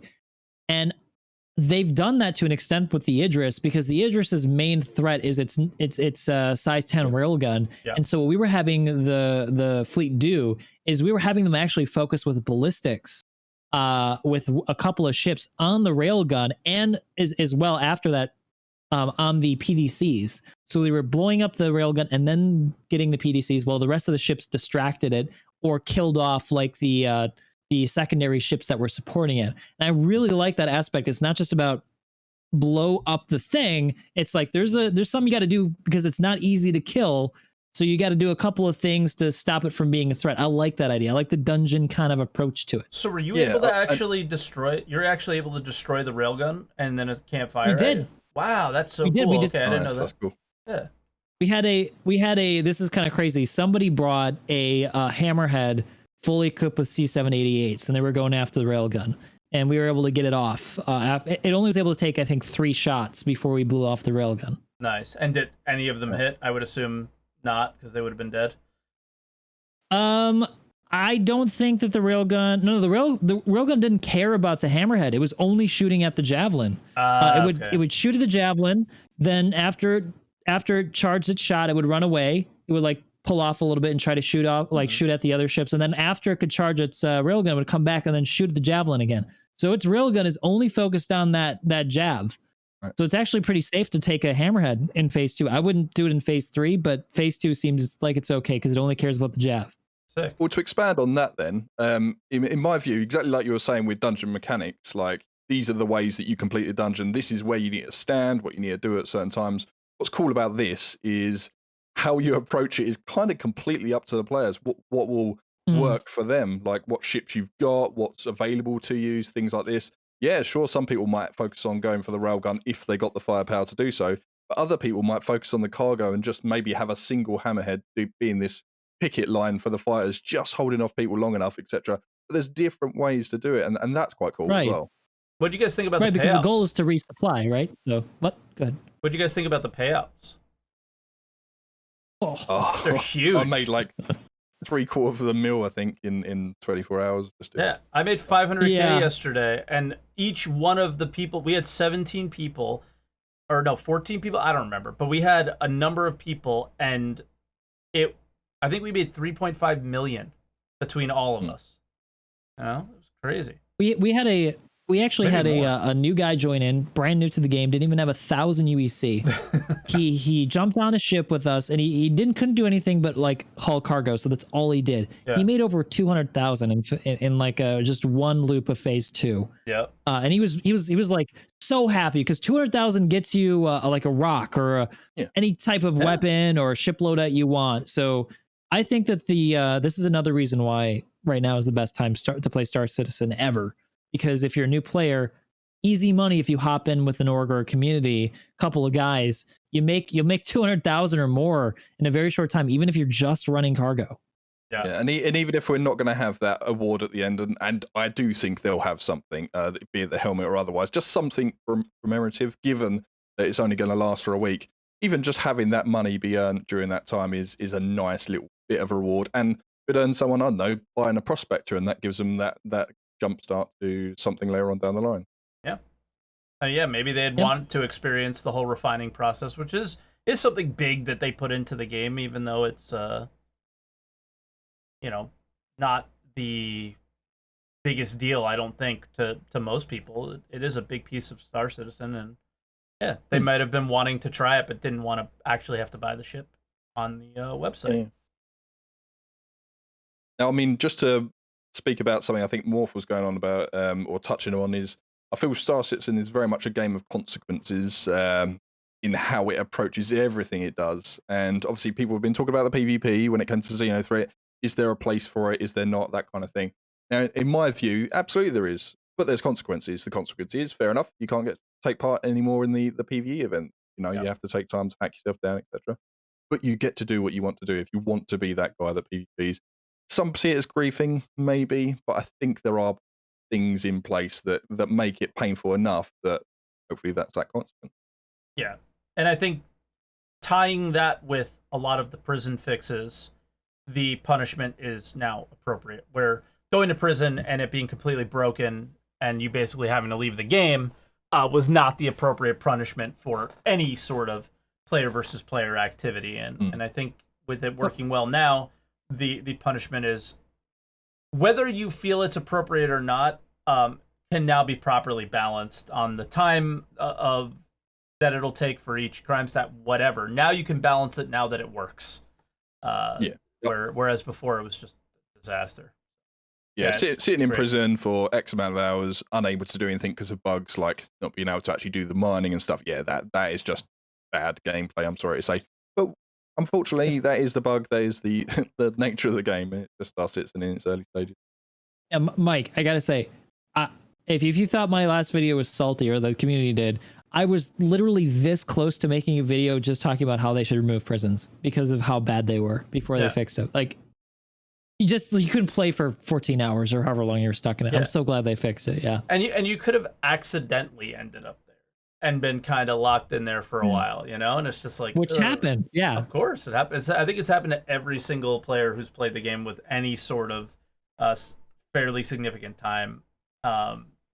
Just been like, what? I got a crime stat? What? I just woke up in prison? What? I can't return the rocks?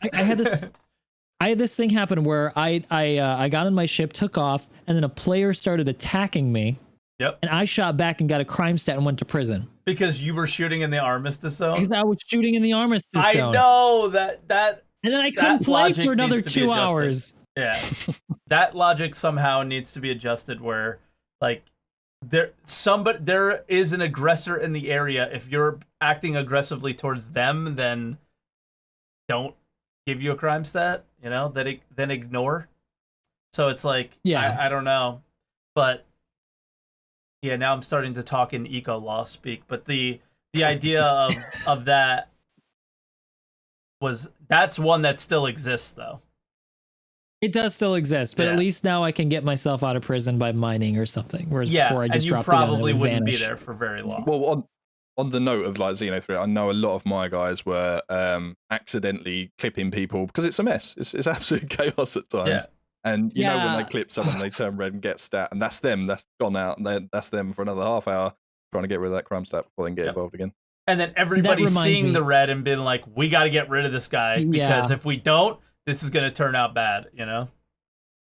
That reminds me, actually, I wanted to create a video on this, and I want to mention it now. They really need to redo the targeting UI system because it's really good in some sense, but for big fleet battles where, like, if you accidentally peg somebody, you turn red. And in a place where everything's red, it's hard not to know that you've locked a friendly or to, like, sift through that mess before you accidentally blow somebody up who's possibly friendly or a real player, and then you screw yourself because now you've got a crime stat. I made $5. I made $5 on a bet today. I won $5 because me and my like co-guildmaster made a bet on that our typical player that tends to screw up and blow up all the rocks when we go mining, and also screwed up and shot at a friendly when we did the Idris mission. We made a bet. I said he wouldn't. He said he would go red and end up in prison during the Xenothreat event. and he didn't, so he did really well, and I made $5 off of it. So thanks. Well, Xenothreat is easy money all round. Jeez. Yeah, exactly. But yeah, I mean, because of that, like that was his expectation.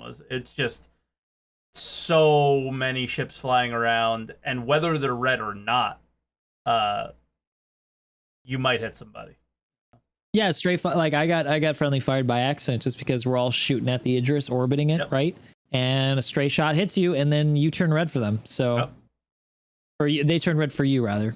Yeah, like acts of aggression should not be crime stat.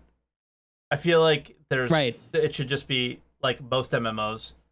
You're an aggressor for a period of time, and then that goes away. Yeah, or that you do something substantial, like kill the person, rather than just clip their shield. Yeah. I actually think that they should have a different color for party members for the targeting system altogether. That way, it does like, and it should override red, because at no time should a party member be red to you, which is what happens now. It completely ignores the fact that you're in your party, and you can confuse them. That happened to me. I was shooting at somebody in my party for a few seconds before I realized they're friendly.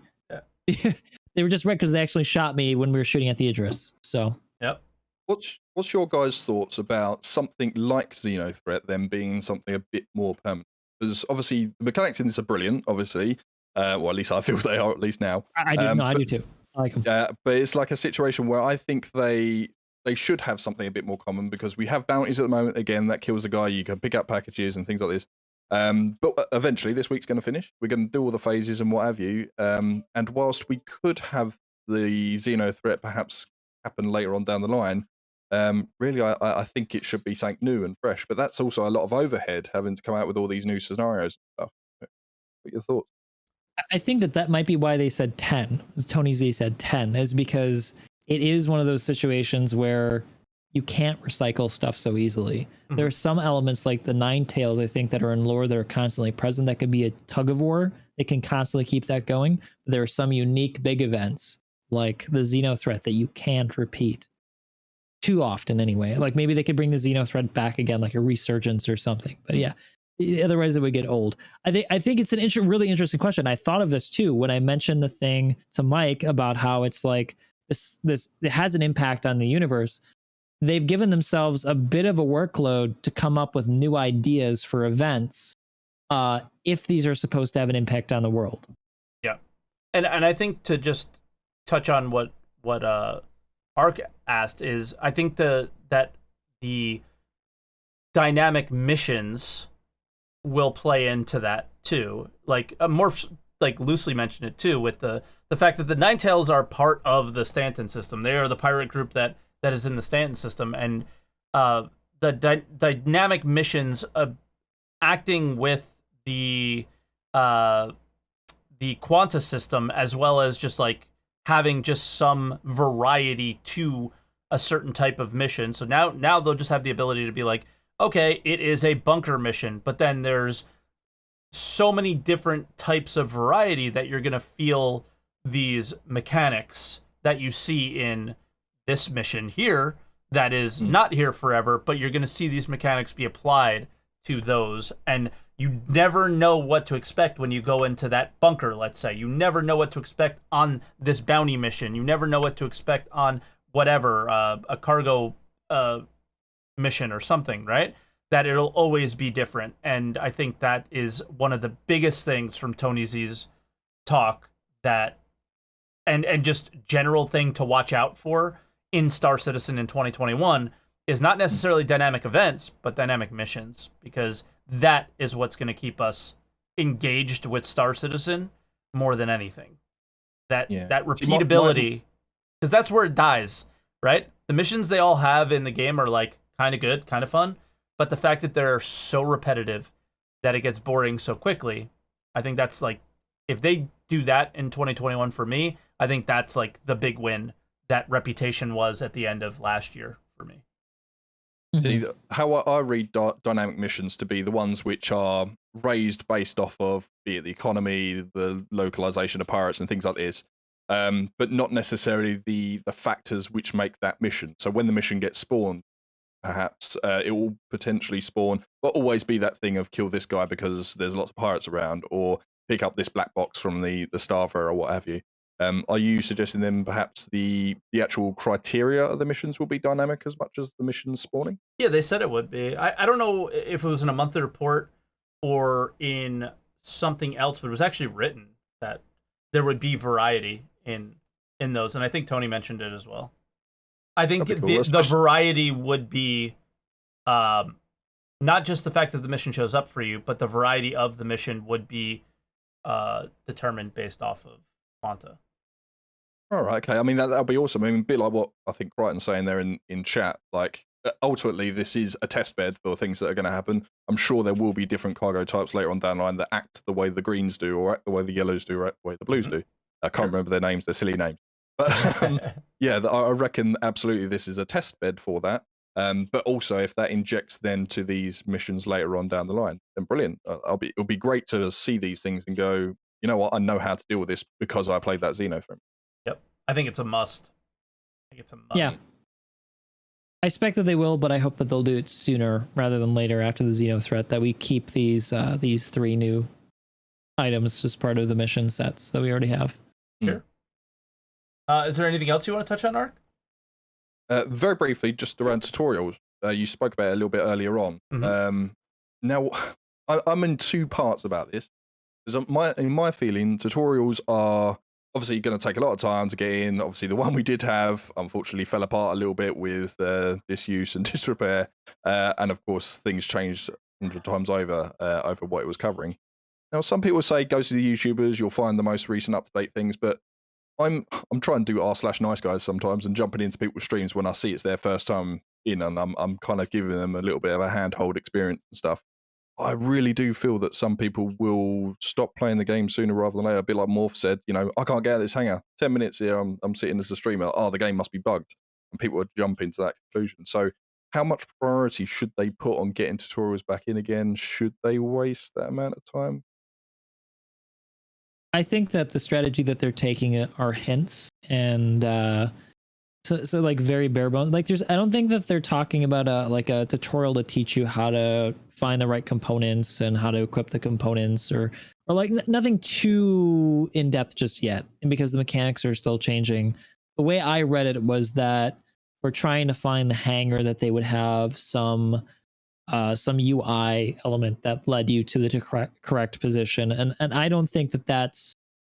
I think that that's necessary. I think that there are some things in the game to get people up on their feet and running that are really important to not turn people off about Star System right away. Because I think the assumption is right now, at least, and probably going into the future, is that if something's not working the way you expect, it must be a bug, which is not necessarily true.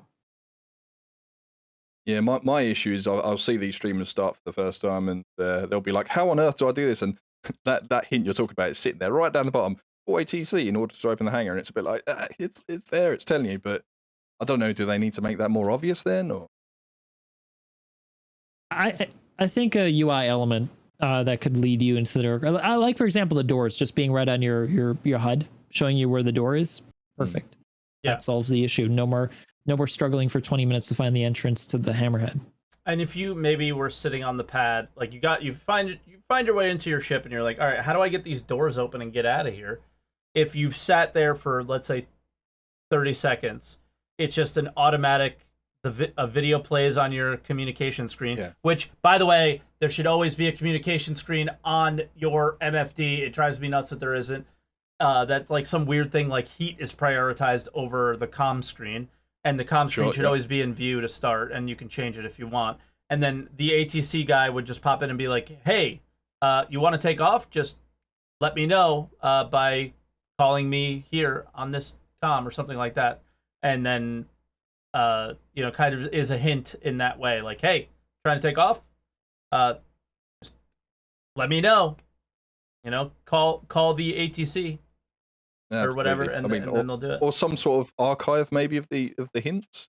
Maybe I'm missing it, but something to say, you know what, I need to know how to do this thing. Bosh, here you go. This is the hint we played. Yeah. So Actually, I think Mike's approach is really cool. I like the It's the idea Star of trying to Citizen work it into the approach. world. yeah, Sure. Or like, Yeah. I noticed that, hey, notice you pulled your ship out. We got it in hangar 1 ready for you. When you're ready to take off, after it's been fueled, make sure you give me a call. You know, just something that fits within the world and lore would be really neat. I mean, how do I call? Oh, there's a comm screen here.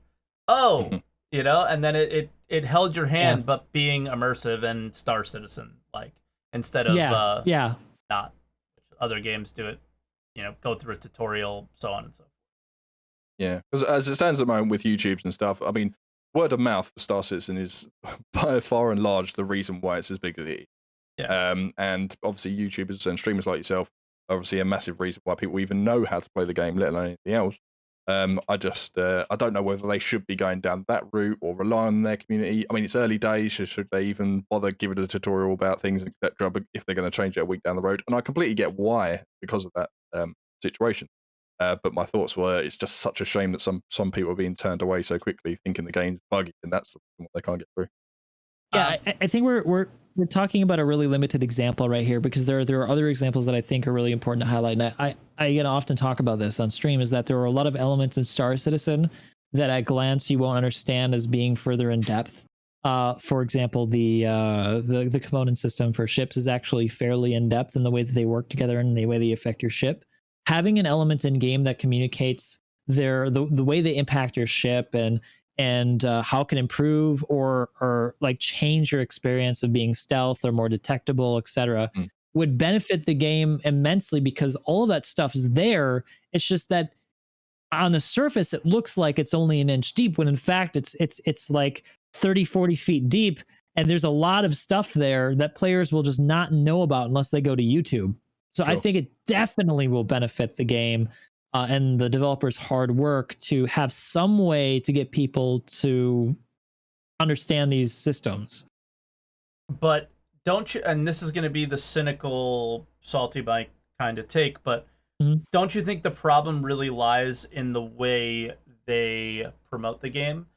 That it is not very obvious that the experience that you're going to get into the game with is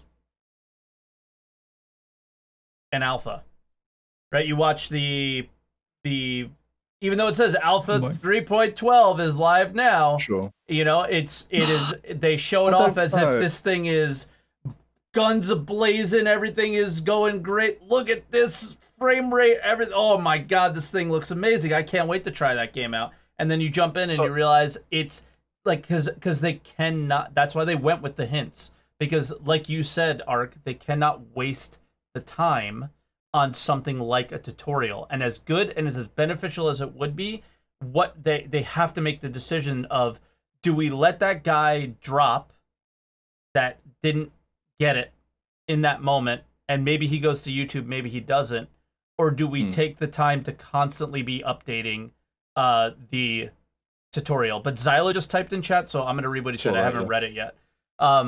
The bigger challenge is how often things change. The tutorial will become outdated quarterly. For what it's worth, we've been having some meaty conversation internally about a new player UX, lots of different approaches, and like everything is a careful balancing act of resources. Okay, so I kind of like implied what he was saying there without even knowing he said it yet. But yeah, I mean, I think the hint, like I said, Lyric figured out how to play Star Citizen through the hints, and that is good, right? And if they can utilize that maybe in a more Star Citizen-like way, maybe that's better. But the idea of like doing an all-out tutorial just because somebody got frustrated with the game is that Star Citizen's frustrating. It's supposed to be. That's why they call it an alpha or a testing environment or all these other things. Sometimes they show it in a different light where you wouldn't have that expectation, but in general, you can't take away the frustrations. You do the best you can while still finishing this game in the next decade. You know, so taking people off to do a tutorial or focus on that stuff is tough. So yeah, I don't envy them there. To go back to your previous point, though, or your question around, is it how it's being marketed then that's the bad thing? I don't think so, precisely because how many pages do you have to go through to say, this is an alpha, it's going to get buggy, strap on in, you're going to get frustrated, etc. I mean, do you read the terms of service when you download like the most recent phone app or anything like come on, no, nobody's reading that stuff. Like, let's get real here. Sure. But at the same time, I mean, it is plastered enough that I would say that they're not marketing or let's face it, lying to people about what it is. If anything, it's an alpha that looks a lot nicer than perhaps what most other alphas are, and maybe it's our own expectations of, oh my god, this thing looks really nice, and all the rest of it. It can't possibly be an alpha. Oh my god, why is it buggy? And I think that's the. I mean, can we be honest? If not, maybe a tinge cynical here at this point. I mean, what rock are people living under who come into Star Citizen not having heard about the stuff surrounding Star Citizen at this point as it being a scam, right? Everyone, you've heard that a million times by now before you even played it. I mean, are people's expectations coming to Star Citizen really that it's a perfect experience? I don't know. I don't think so. I think expectations are quite low for most people. I mean, and then they find stuff and they complain anyway because they just want to complain. But honestly, I think people have heard all this the stuff about it, you know? I don't think so. I'll use like you or Captain Burks as an example. Like, huge rise of referrals, massive, out of seemingly nowhere, right? Like, you guys, both you guys, I don't think Burks or you came out of nowhere, but that amount of referrals absolutely did. Like, the amount of referrals somebody like Board Gamer built up over time, or I cannot remember the Battlefield YouTuber's name, Level Cap. Like, Level Cap was very clear and obvious why. He showed the game off, and he has a huge, massive community, and bang, he's going to get a lot of referrals. But they have nowhere near the referrals that like you two have made in the amount of time that you've made them. And it's all perception, and it's all the way it's marketed. I mean, that's why marketing exists, guys. That's why these videos are shown the way they are. Like, clearly they're trying to market the game and get people to buy it. Right, so they show it looking really good. Obviously, and I'm not saying I'm not saying you go in there and have an expectation for it to be perfect, but I'm saying, like, to what Ark's point is like, what can we do to mitigate the frustrations of players? Like, part of it is expectation, and sometimes, and that's the only point I'm making, is sometimes the expectation is created by those elements, and sometimes the expectation is created differently by what Morph is mentioning, where they've heard all the bad things about it, and whoa, they came in and like, hey, this is not so bad, this is actually pretty cool. Yeah, I know it's an alpha, and I'm dealing with bugs, and they're frustrating, and yeah, I got stuck in prison for 15 hours, and I had to log out of the game today. But, and to some extent, I think that it's a live service, or the hey, Alpha 12 is 3.12 is live now. Look at this amazing video with all these explosions and cool things at an incredibly beautiful frame rate, which most people won't experience. So yeah, but equally, they're not going to PC Gamer, for example, and saying, well, as far as I can tell, advertise this. PC Gamer's coming to them and making an article and all the rest of it. And of course they would. It's news, etc. But I don't think they're actively going out of the way. I think most of the money, let's be honest, is probably made from backers who already exist, and then you get a bit of money coming in from the fringe. You look at how many backers there are in the game and how much money it's made. I'm not great at math, but that looks to me that there's more people spending a lot rather than there being lots of people spending a little. If you believe Chris Roberts' letter for the chairman, that's not true. Oh, okay. Most of the money this year was from new players, is what they said. Sure. I mean, I'm looking at there's 2.9 million players and 344 million funds raised. Now, so to me, again, that seems that there's more people playing a lot rather than, as I said, the other way around. Sure. But that's why I feel that the marketing could actually be way more aggressive than it is currently. Yes. I mean, hell, we've got Chris Roberts himself saying, look, guys, go out there, buy an Aurora, only worry about buying Aurora. If you want to do more, great, that's great, fine. But it's actually in his best interest to turn around and go, you know what, you want this newest ship, it's going to be this, that, and the other, and it's the dog's bollocks. But actually, it's not the case at all. You know, you could run rings around the Nidris in a certain ship. You probably can't do anything to it, but it doesn't mean you're going to instantly lose either.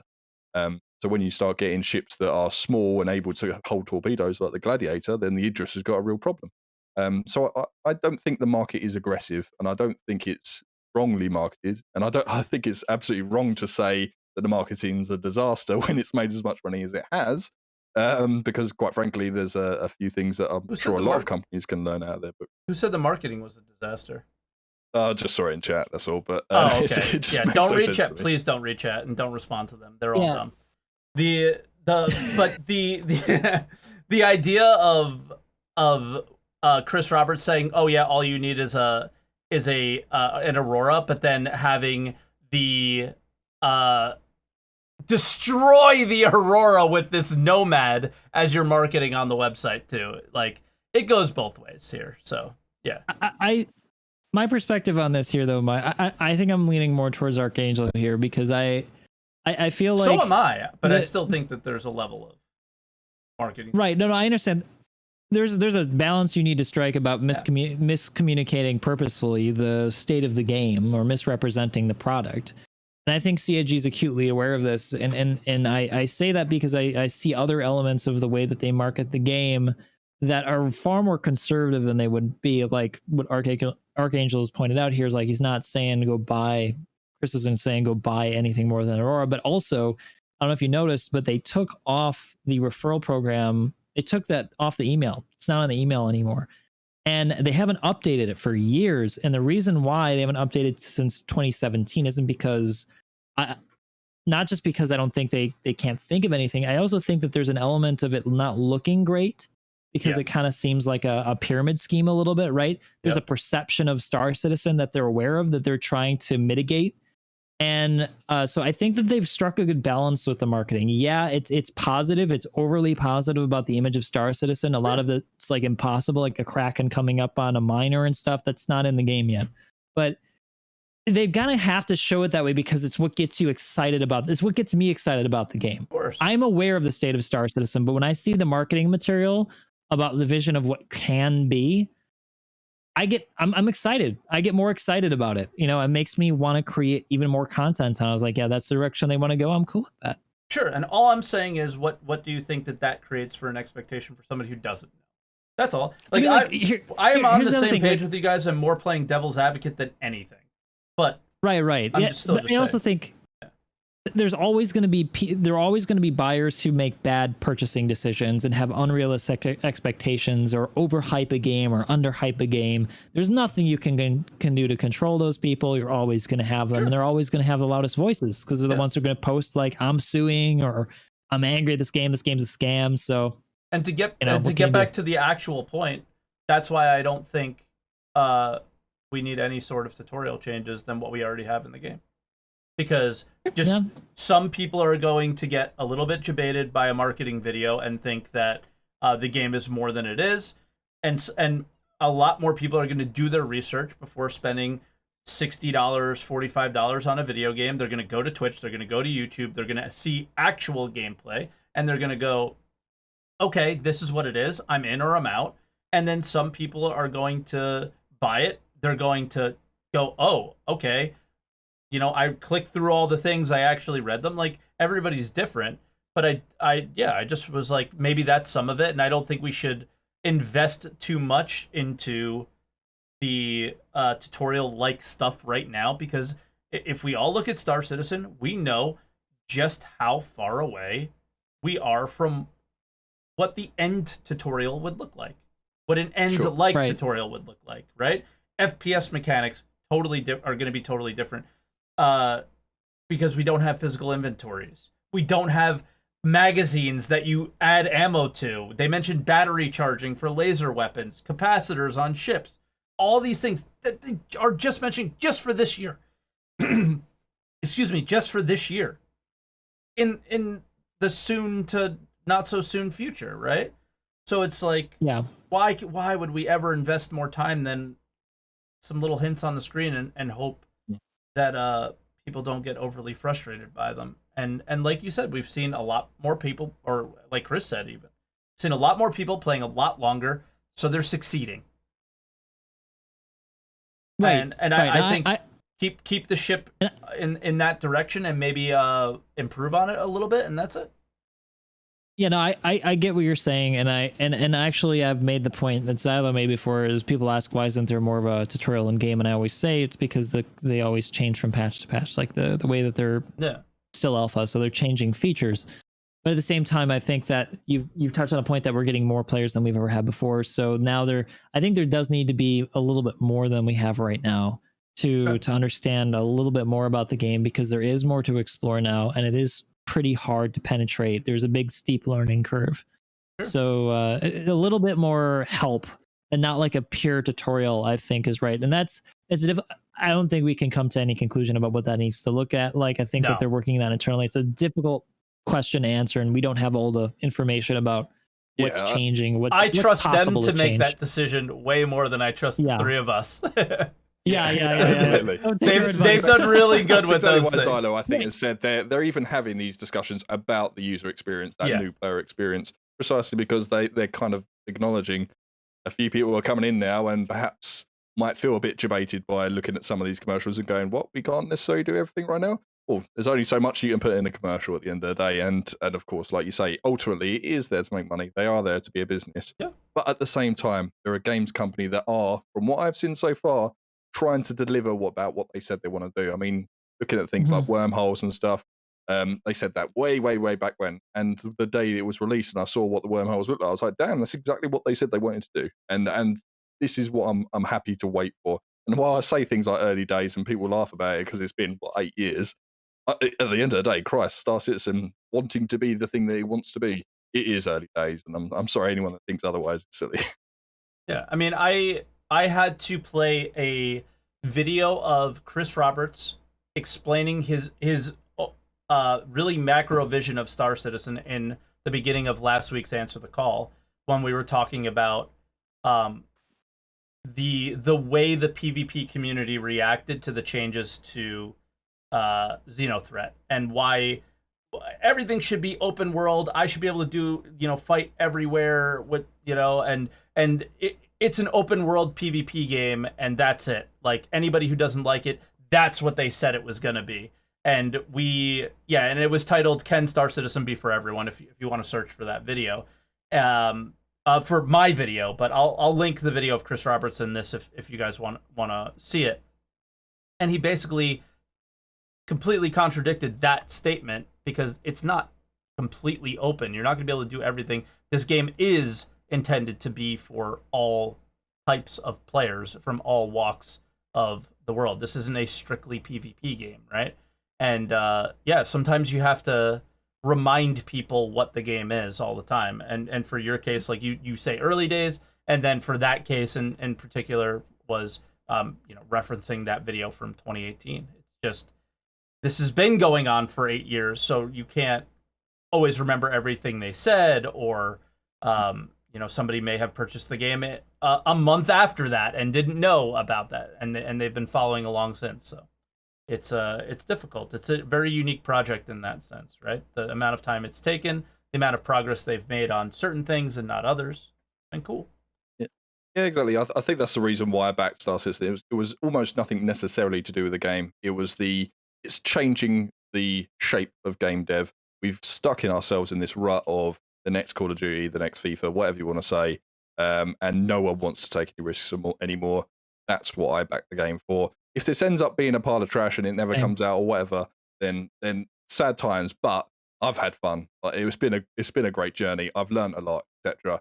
Good time. But I'm strongly expecting that won't be the case, and there'll be a game for it by the end. Of course. It may not be the game that anybody has in their head, because I don't think everybody has Star Citizen looking a different way and from their perspective, but I agree with you 100%. I'm so sorry to take up so much of your time. I'll let you go and see other callers, but thank you so much for having me. No problem, Mark. It was fun. That was fun. Bye now. All right, we'll bring in our next caller, Locke. Go ahead before we do. I was going to say, what happened to the Sherpa program? Didn't they have a Sherpa program for teaching new players? It's still there. Still there? Yeah. Okay. Maybe I just haven't seen it for a while. I think that was a good idea, but I completely forgot about it. But I think that I suddenly just thought of it. That's another great organic way to teach players about the game. that if they develop further, I think it could help. So Sure. I mentioned that. It's just more of, I guess it's like a hurdle to get into it. You know, if you wanted the Sherpa system to be, I guess, more prevalent, it would have to be something that pops up in a hint in the game, maybe. Yeah. Or is more obvious, right? Like, hey, you know, go to robertspaceindustriescom/whatever, and then players will guide you. I don't know what Escape from Tarkov does and how they promote their Sherpa system, but I know that they're like pretty famous for theirs, right? I think they did a good job with that. But I don't know. All right, let's still have find a guide right on the website. I'm sorry. Yeah, that's cool. I like that system. All right.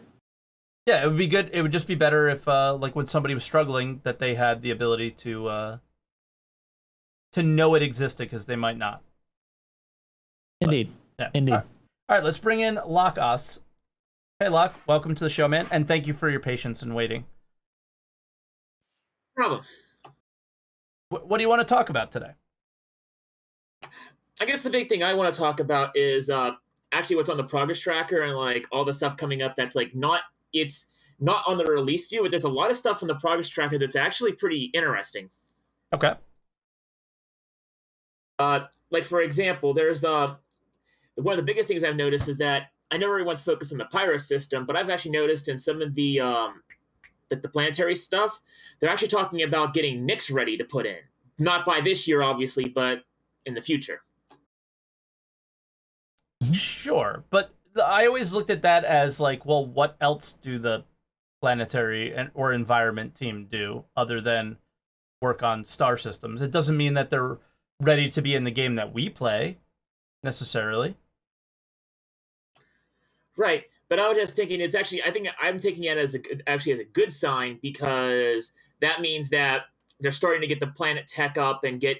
They've already basically at this point say, hey, we're done with Pyro. We're going to start working on Nyx next, and that actually gives me hope for like them getting more and more systems in game faster and faster, especially because they now have a new Montreal studio for that too.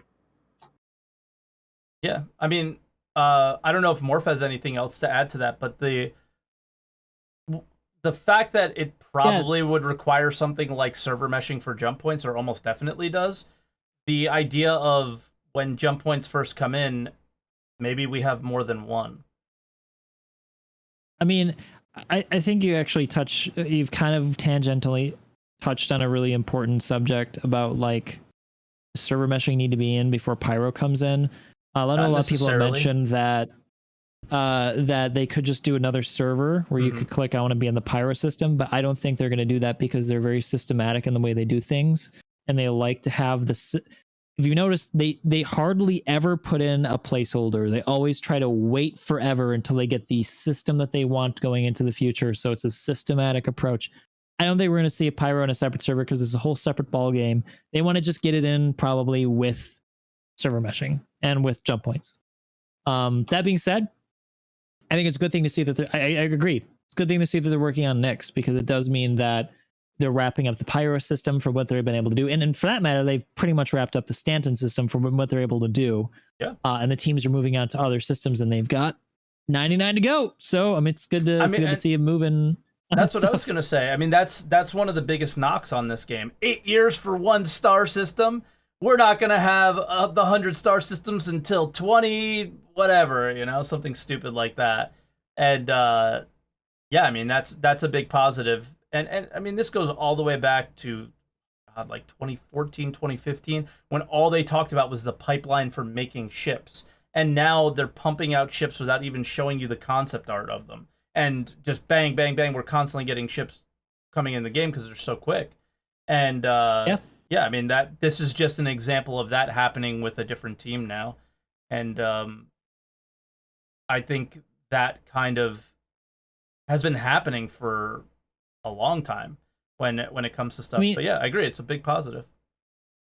All the developers that you've had on and that I've talked to all talk about like this build up to the end of a project where, or midway through a project where you're developing all these tools for your game or your software.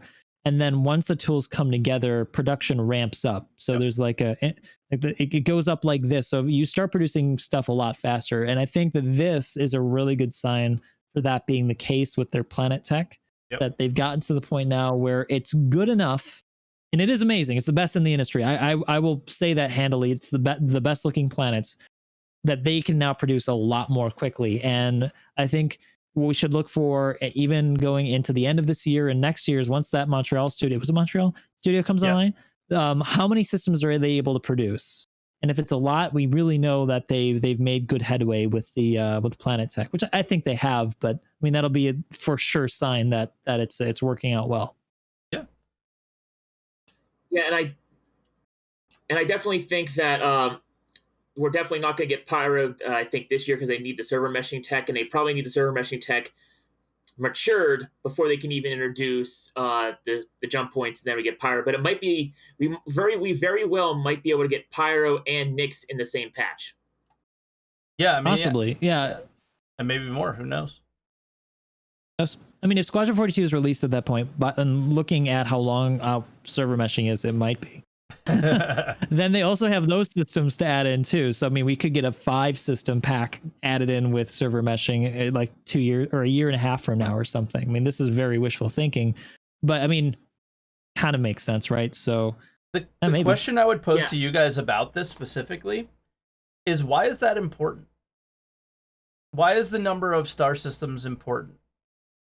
Well, I don't think it's important. I think what's important is that if those systems are online, that presumably Quanta is also up and running. But if that's not the case and it's just the systems, I go back to the Crusader argument I made. It's like, I'd rather have them work on getting the mechanics and more jobs in the game as opposed to another location, because ultimately it's just another pretty thing that people are going to experience for a week and forget about, because there's not a gameplay loop for the thing that they like, right? Yeah. So for me, it's important because I actually do like the touring aspect of Star Citizen. It's one of the things I like to do every patch, go to different planets, tour around.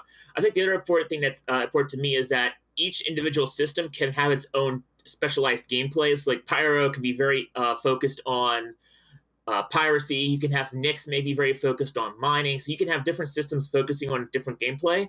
And also you can also do the for traders, you can also have a more expansive trade network. So you get food from maybe one system, and then you do a long haul to another system, pick up something in that system. So it's more long haul trading.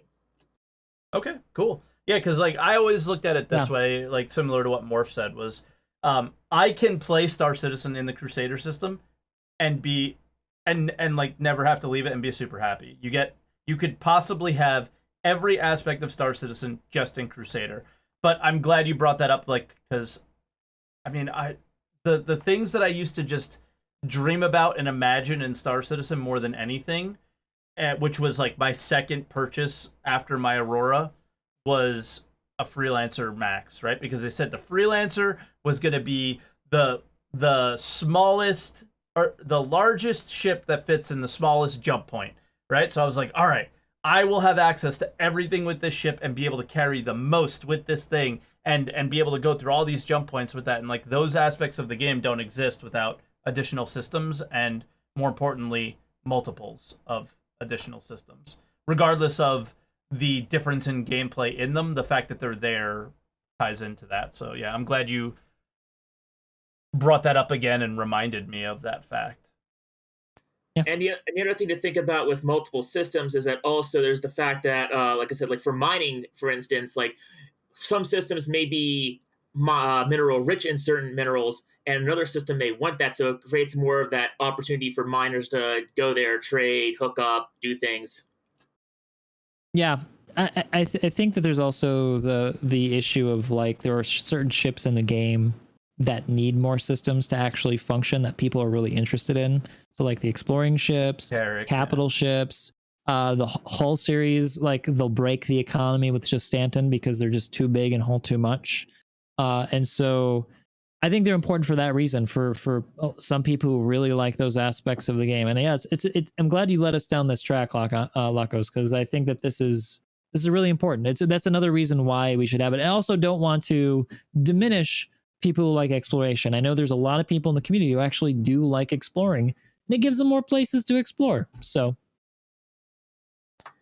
Yeah, speaking of the Hull series, one of the things that I looked on the progress tracker that I actually enjoyed was you have the Hull A and the Hull B being worked on. Not obviously finished, but at least they're being worked on towards the end of this year. All right. yeah, I mean, I think that probably ties to like Quanta, because like that's supposed to be the way that stuff is moved by big corporations for supplying systems, and if you're going to interact with this Quanta, you want to have the ship that's supposed to be associated with it pop out, so it's probably a Hull A or something, right? I think that does kind of make sense. It's kind of cool. Yeah, and I noticed the one other thing about this whole system with the Hull series also is that they were definitely going to get like the new system for like actually having the bigger cargo containers, more cargo gameplay. That's something that's definitely going to need to be implemented. I hope it gets implemented, because one of the things I've always liked about Star Citizen was the fact that you can buy a whole bunch of like FPS weapons, put them in a crate, ship that crate to like some like frontline base where there's a FPS event going on, unload that crate, and then sell those guns individually as a gun runner. So I'm looking forward to like gameplay like that. I even look at it more in like a practical, like really super practical, like just having cargo in your ship to rearm your guns, like the ballistic weapons, right? Even things like that.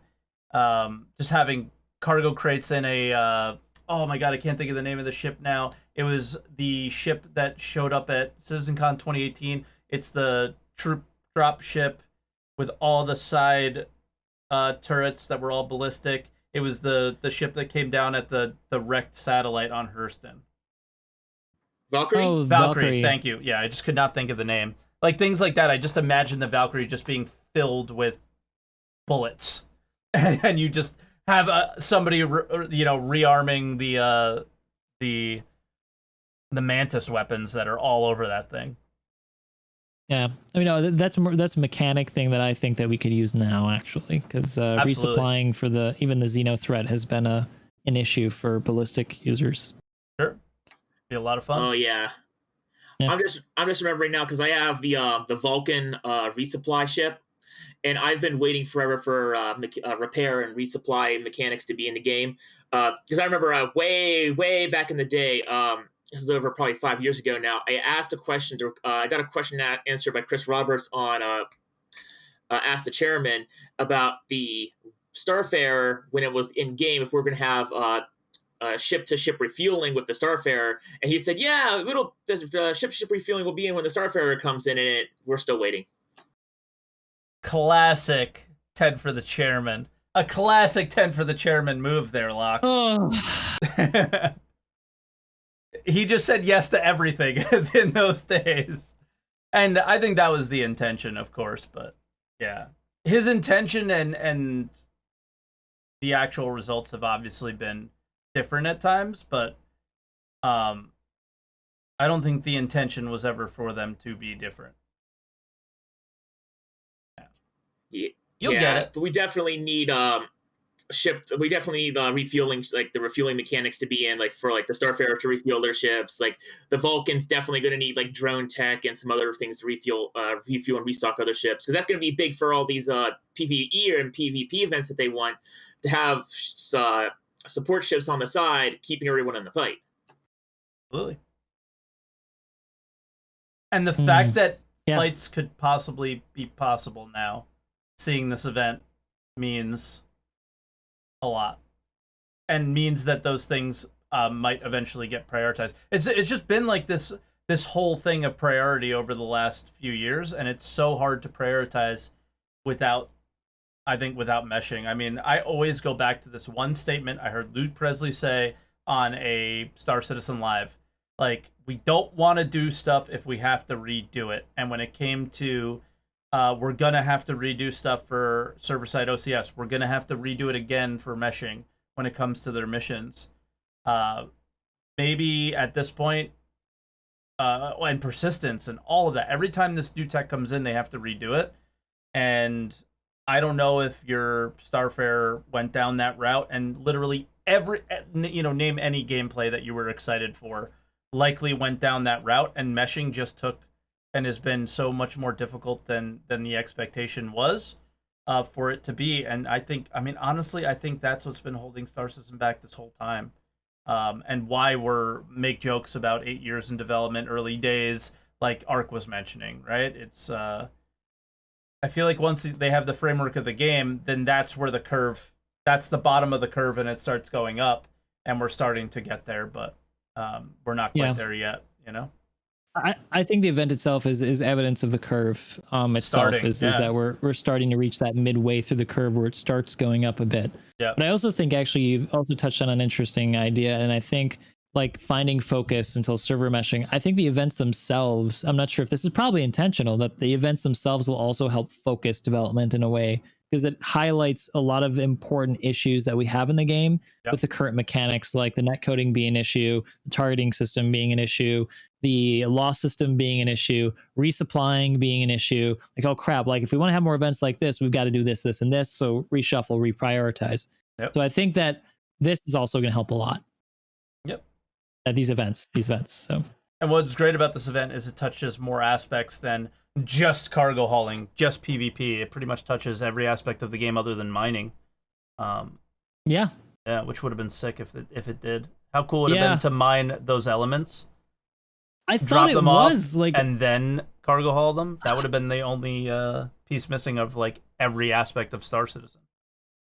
I fully expected that they would actually do that. They would have miners involved, but unfortunately not. Maybe some point in the future the miners could actually put the stuff in the supply ships or something. Be sick. Imagine in the future. That'd be kind of cool though. Yeah.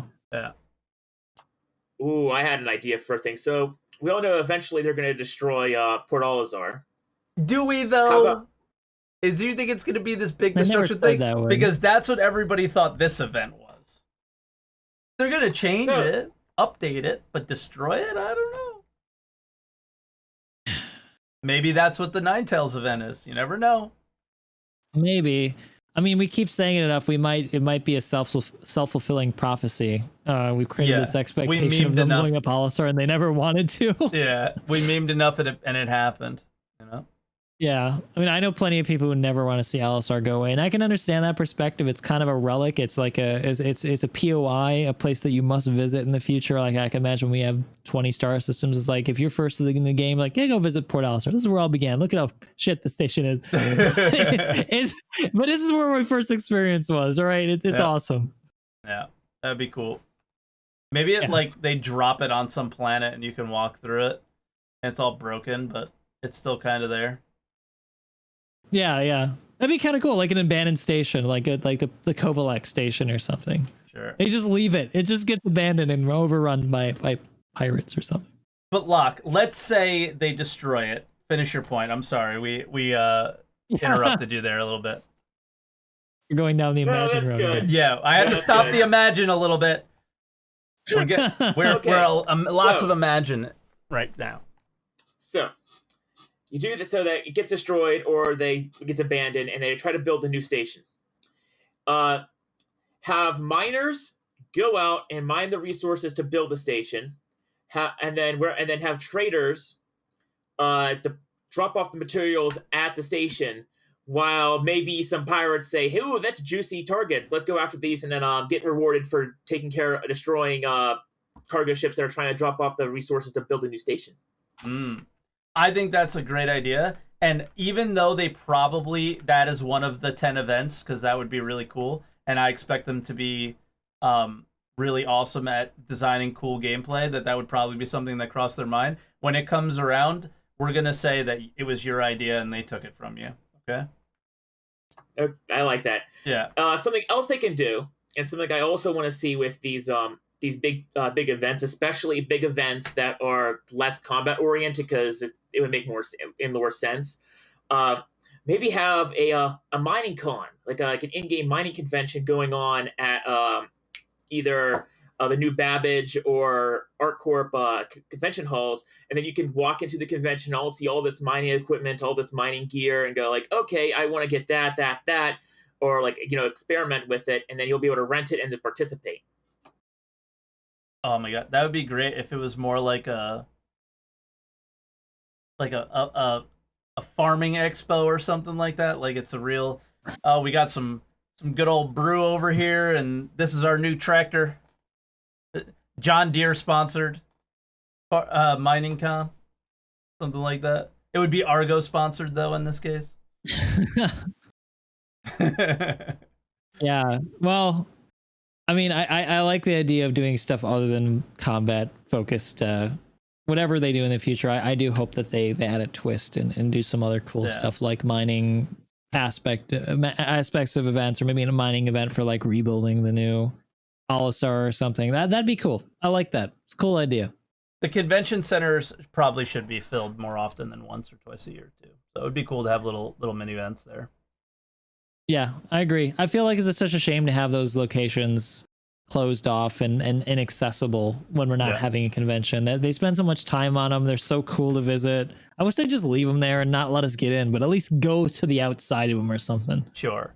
And somebody in Twitch chat says, I don't have an imagination. After speaking to Locke for the first time, I also feel I don't have an imagination. Locke, I could tell, sits and thinks about the future of what he could do in Star Citizen quite a bit, and it's producing some pretty cool ideas. So thank you for that, Locke. Not a problem. My mind just never shuts up. Do you have anything else you want to add before we go to the next call? Two quick things. One of the things I noticed just on the release view is that there's not a lot of ships actually compared to like previous years. There's not a lot of ships like that they're planning to release that they've announced, at least. I mean, if we know them, they're probably not. Like, there's some things on there that are to be determined or redacted, right? Those are probably just ships. Yeah, it's true. But I'm kind of in the mood right now where like the game has progressed it's been in the process for so long that I kind of want them to start going after like the older ships, especially things like the Godel Banu Merchantman, who's been in production for so long. Just start knocking those out before we start getting more and more ships. Yeah, like I wonder just they'll never tell us this, but I'm really curious like what their metrics are on when a ship actually goes from concept to flyable that had been like, I don't know, around for years, let's say, something like when a Banu Merchantman or a Carrack comes out, what the sales are like versus putting out a new concept ship to fill a new role. Like something like the Nomad was something I mean, I have a huge hatred is a strong word, but I absolutely hate the Nomad. I thought it was just like a weird ship that was like built to sell. I feel like it was built for the website and that was it. I know Morph likes it. I like it. Yeah, I like it. I do, but I have like this. I like it. I like what it looks like. I like that, but I feel like that's what it was made for.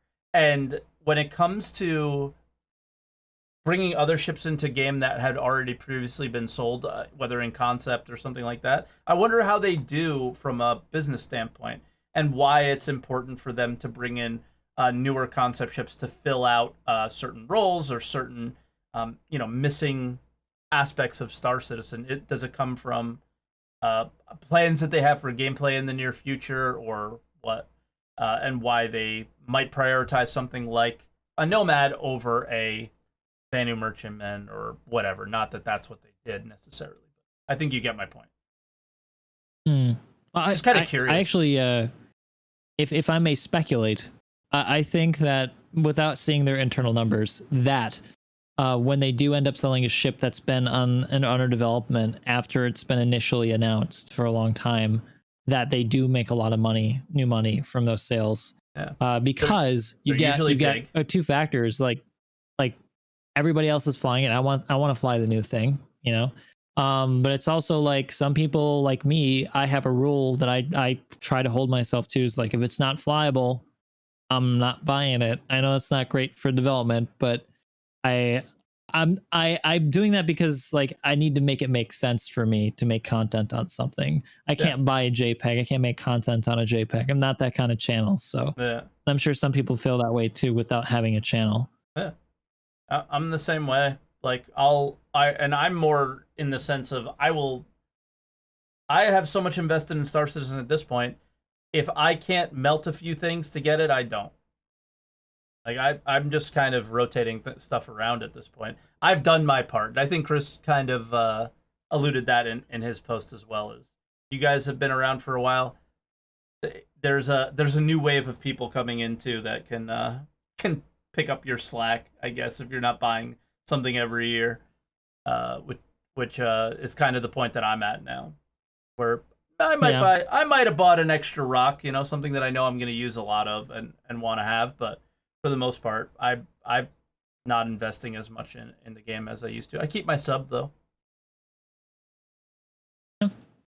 I actually though I do want to say that I don't. You said you feel like there were less ships coming out this year. I don't know. I kind of feel like it's more or less the same. They got 3 unannounced ones here, and then we've got like the Hercules coming in, and then the later variant and the Nova tank and stuff. So I feel like there's a lot of ships that are going to still come out this year. That's going to fill the coffers up again. So sure. And build excitement for something new and different. But I think the point he's making is hopefully they're going back to some of the old stuff. Yeah. I think that I hope they do as well. I agree with that as well. Yeah. Although I don't really count the Hercules. I count the Hercules as one ship because it's like just a small variation of one ship 2 extra times. So it's like, yeah, it's 3 ships, but there's really only one. It's just they're doing some internal modifications. So it's not really a new ship. But one of them holds a planet-destroying bomb. What? I don't know. One of them just has a huge bomb. I don't know if it's a planet destroyer. How big of a bomb it would be. But... Oh, the Moab, the mother of all bombs. Yeah. That they were talking about. I was like, what the hell was that? Yeah. That's probably for the A2 though. It's probably like one bomb you can swap out for the entire bay or something. I'm guessing, but I don't know. Yeah, I'm not gonna. It's just a bit odd sometimes. Like sometimes their ship choices because they'll release a whole bunch of new ships for sale that are straight to flyable that are all combat ships, and we only have like 2 mining ships in game. Or there's the the Apollo for the RSI Apollo, which is a medical ship, and we just got at least basic medical gameplay in. So why not get that out? Sure, yeah. I don't know. Like, that is one of the biggest mysteries, I feel like, when it comes to Star Citizen, is a prioritization of a certain ship over another. And I feel like they've tried to explain it a million times, but I don't think I'll ever get it. I think one of the things is, like, okay, we're seeing a lot of Crusader ships now. It's very obvious that, like, once they have an art style down, that they're going to work on that because the artists are in tune with it at the time, maybe, but I don't know what else. I mean, what do you guys think? If I had to make a guess, I would think it's some super esoteric, like weird little quirk about a ship, that a feature or something is like, oh, it has this. So this systems designer wants to get this in the game and test it on this test bed. So let's throw it in. So I think it's some weird stuff that's really hard to understand or something like that. I don't bother with it anymore. As I say, I definitely think that there's definitely, if their once they get their mind set on a style guide, they definitely go, okay, what are all the ships we have in the style guide? Okay, boom, boom, boom, boom, boom, which is efficient. But otherwise, it feels like there are some things where it's like, yeah, we need we need more combat ships because they sell for all the combat things. Let's drop another combat shit in. It's like, oh god, why? We don't need more combat ships. I don't know. I mean, some of the combat ships that have come in have been cool, man. Don't tell me you don't have a Talon. I know you do. You have a Talon.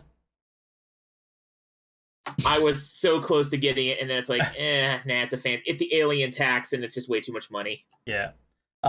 It's cool, and like I see what you're saying though. I am of the exact. I think we look at Star Citizen and are looking forward to the exact same things in Star Citizen, the non-combat related things, and the more ships they put in that, the more likely they would to prioritize those things.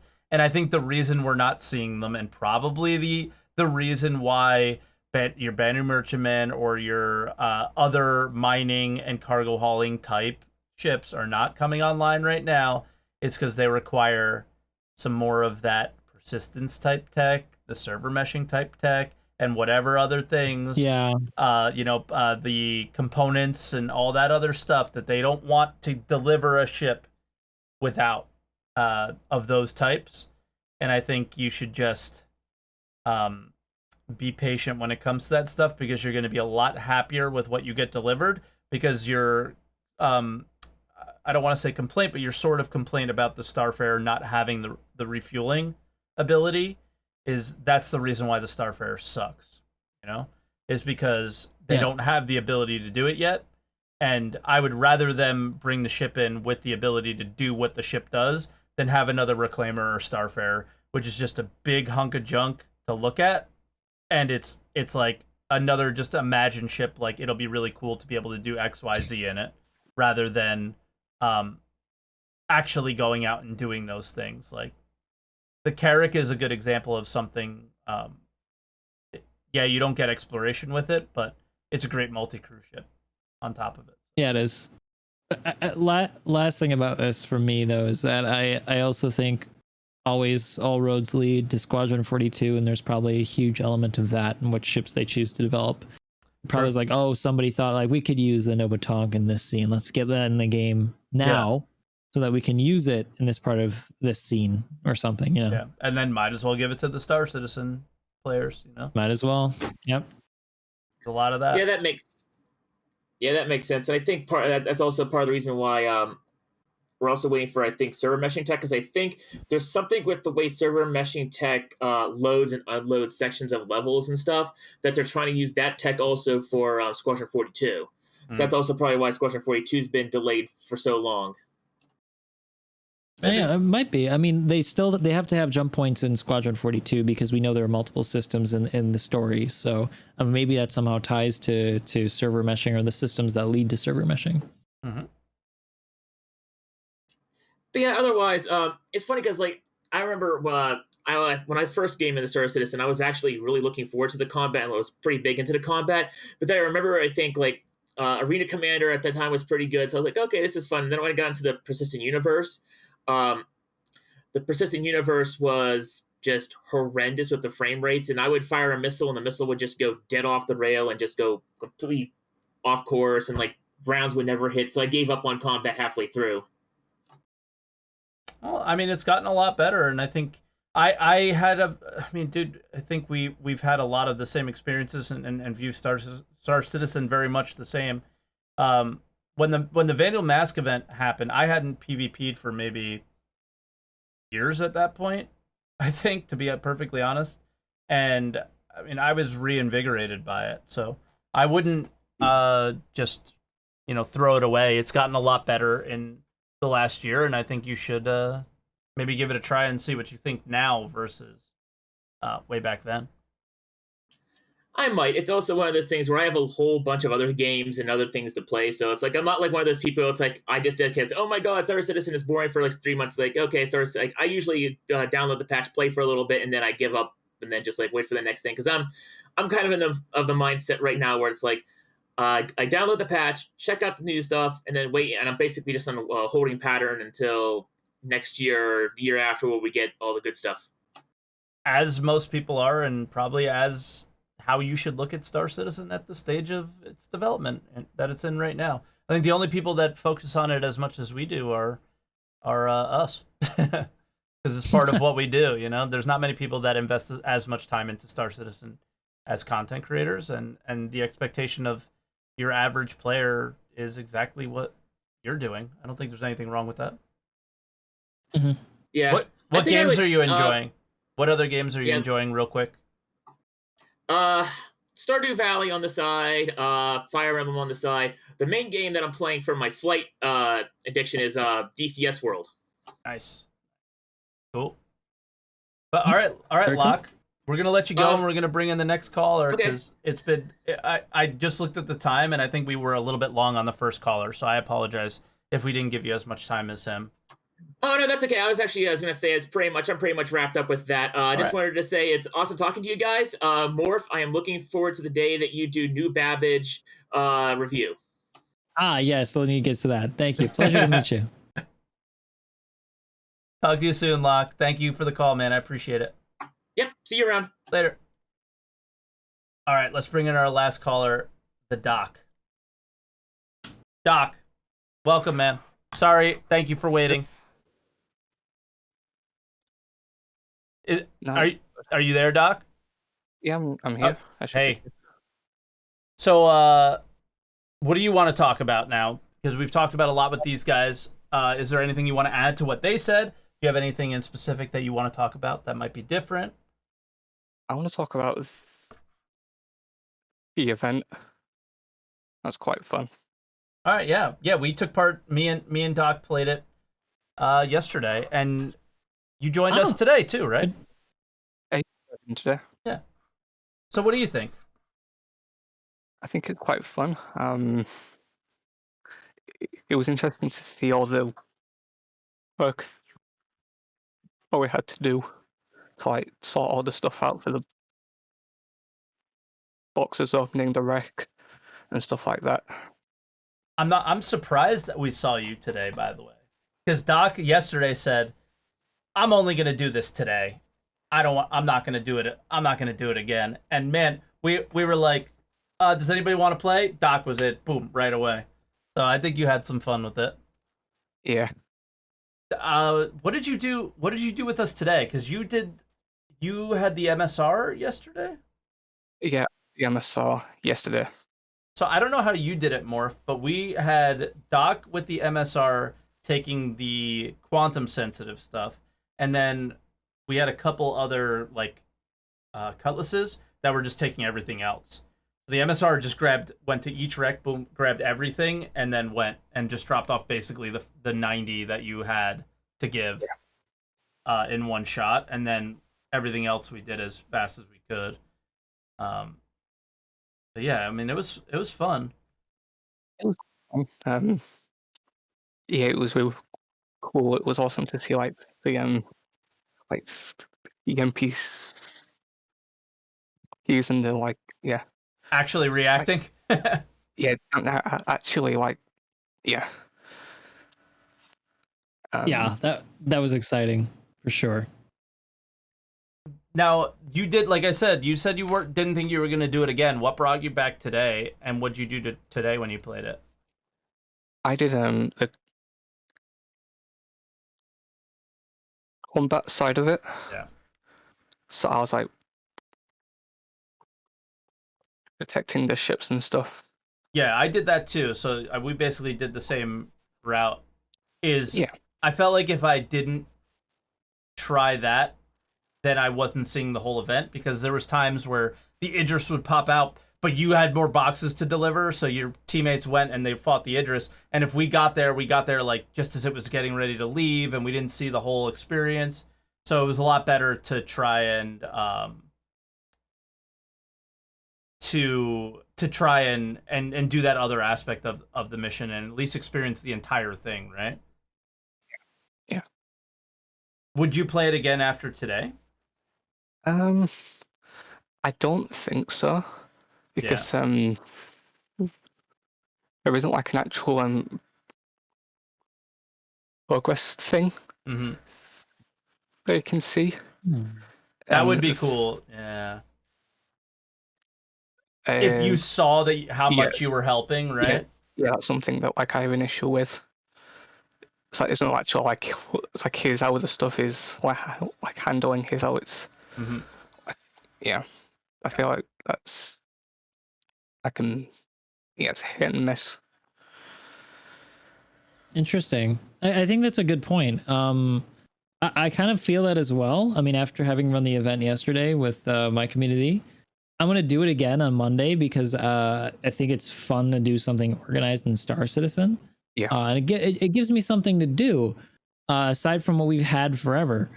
Yeah. But you're right. It's like it does feel like you're doing the same thing over again. I understand like as part of lore, we're still helping them with Javelin, but it'd be nice if like we felt like we're progressing to the end of phase 2. So to feel like we're making a meaningful impact on it. I think that is a good point. I think that's something that they could improve in future events. Yeah. Yeah. Yeah. Obviously not for this one, but definitely for like the next one future. or the one after that, or just all the stuff in the future. Yeah. Yeah, like even if they don't do it for the next couple, the idea of saying, "Oh yeah, we got that feedback, and we would absolutely like to do that, and we see where you're coming from," would be great. Yeah. I mean, they're even talking about Could it doing be- it for Reputation, right? Pretty soon. Yeah, that I was would about to be- say, Reputation would be a really good way to do it, right? With a mechanic that's already in the game. Yeah. Progress, we'd have to have the Moby class that shows us a reputation tracker, but I mean, yeah. I mean, they mentioned that in a monthly report. Is I have not spent like Locke on the last call. I It wish was I the asked last him. one that they spoke about that.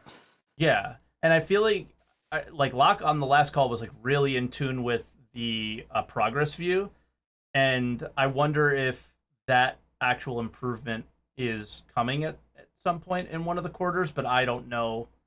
'Cause I don't pay as much attention to the roadmap because I am prone Either. to get upset when something comes off. So I stick to just Yeah. the first couple bits, and I haven't looked much at progress view. So I wonder maybe Twitch chat can help out with that one if that's something that's actually going to be on there, but I don't know because that's one thing that I think would improve the game overall. Because even from the bounty mission standpoint, it would be nice to see where you stand with the Crusader or where you stand with Hurston, and then in turn the negative reputation that you might have with like the Ninetales or something as you're killing Right. them over and over Interesting to again. see. If you look at the tracker, though, there was a part of there that said that unique rewards for reputation. So I think that this could also tie into leveling up, as it were, with reputation and being able to unlock really unique or interesting items that you get for being really in with it with a UEE or something. So that could be another way to feel like you're making progress, Yeah, meaningful that could progress be in the game. interesting. You said that was in release view? No, not release view. This is in the progress tracker. Okay. Sorry. Did I say release view? I meant to say progress I don't tracker. know. I can't remember where I saw it, but I did see something like that. Oh, okay. Yeah, I was gonna try and find it and bring it on screen, but I guess that would be the only knock on progress tracker is it's a lot to look through to It's try and quite Yeah, find a hard to specific thing. search for Mhm. specific thing. Yeah. So, yeah. One day One day that- Maybe. that'll be sweet. I don't know. Is there anything else you want to talk about, Doc? We No, talked not about a really. lot today. Like I was actually like on the fence about like coming on. Like I was like, Yeah. like after what happened. But yeah. Oh, yeah. I'm sorry. I won't do that again. The thing with I'm glad you did though, because the thing you mentioned was really, really good feedback, and I mean I think the guys who work on those missions are here all the time, so that should be really helpful for them. So I'm glad you did come on. Are you playing Eco? Yeah, that's about it. You playing Eco? Yeah. I knew it. You really I've gotten you addicted. It's a great game. Yeah. Great yeah, game. it is a great game. Yes. But all right, Doc, we'll let you go so you can do your I'll see mining. you on. Yep. All right, man. Talk to you later. Have a great one. Nice to see you, Doc. All right. So let me get you back on screen properly, Morph. There you are. And yeah. Sorry, you just showed the top of my head. Yeah. It'll be a detox stream. It'll be just a forehead. So the conclusion that I think here about the stream is Star Citizen is a scam, and Yes. I'm very negative about it. Mhm. Yes, Yeah, exactly. And Which all of your that's what you should YouTube come away- videos. Yeah. From with this, certainly. Yep. Your YouTube videos are all going to be like these crazy clickbait thumbnails about how Star Citizen's a scam. And it's he's completely turned. We've turned him. Yeah, I'm gonna go to the Star Citizen refund subreddit and just take memes from there and make those my thumbnails. I like to some extent, Morph, I feel like some members of my community, because we're a little bit more critical and negative, that they're like, we got him. We've turned him. You know, and then like they got so excited. They were so excited when that video came out. They were like, "Have you seen it? He's turning. He's been in the game for so long. He's finally coming around to the dark side." I feel like it was like some Star Wars shit. Like it was like we gotta talk about this. We gotta get more fun. Yeah. You know, I honestly, that's not how I saw it. Always been more and more. Well, as I understand more about the project, my perspective on it, I think, becomes more accurate about what to expect in the coming year. So I wasn't trying to be cynical or anything. I was just trying to be realistic, which I guess is cynical. So yeah, I mean, I think your expectations are right in line with mine, so therefore they're correct.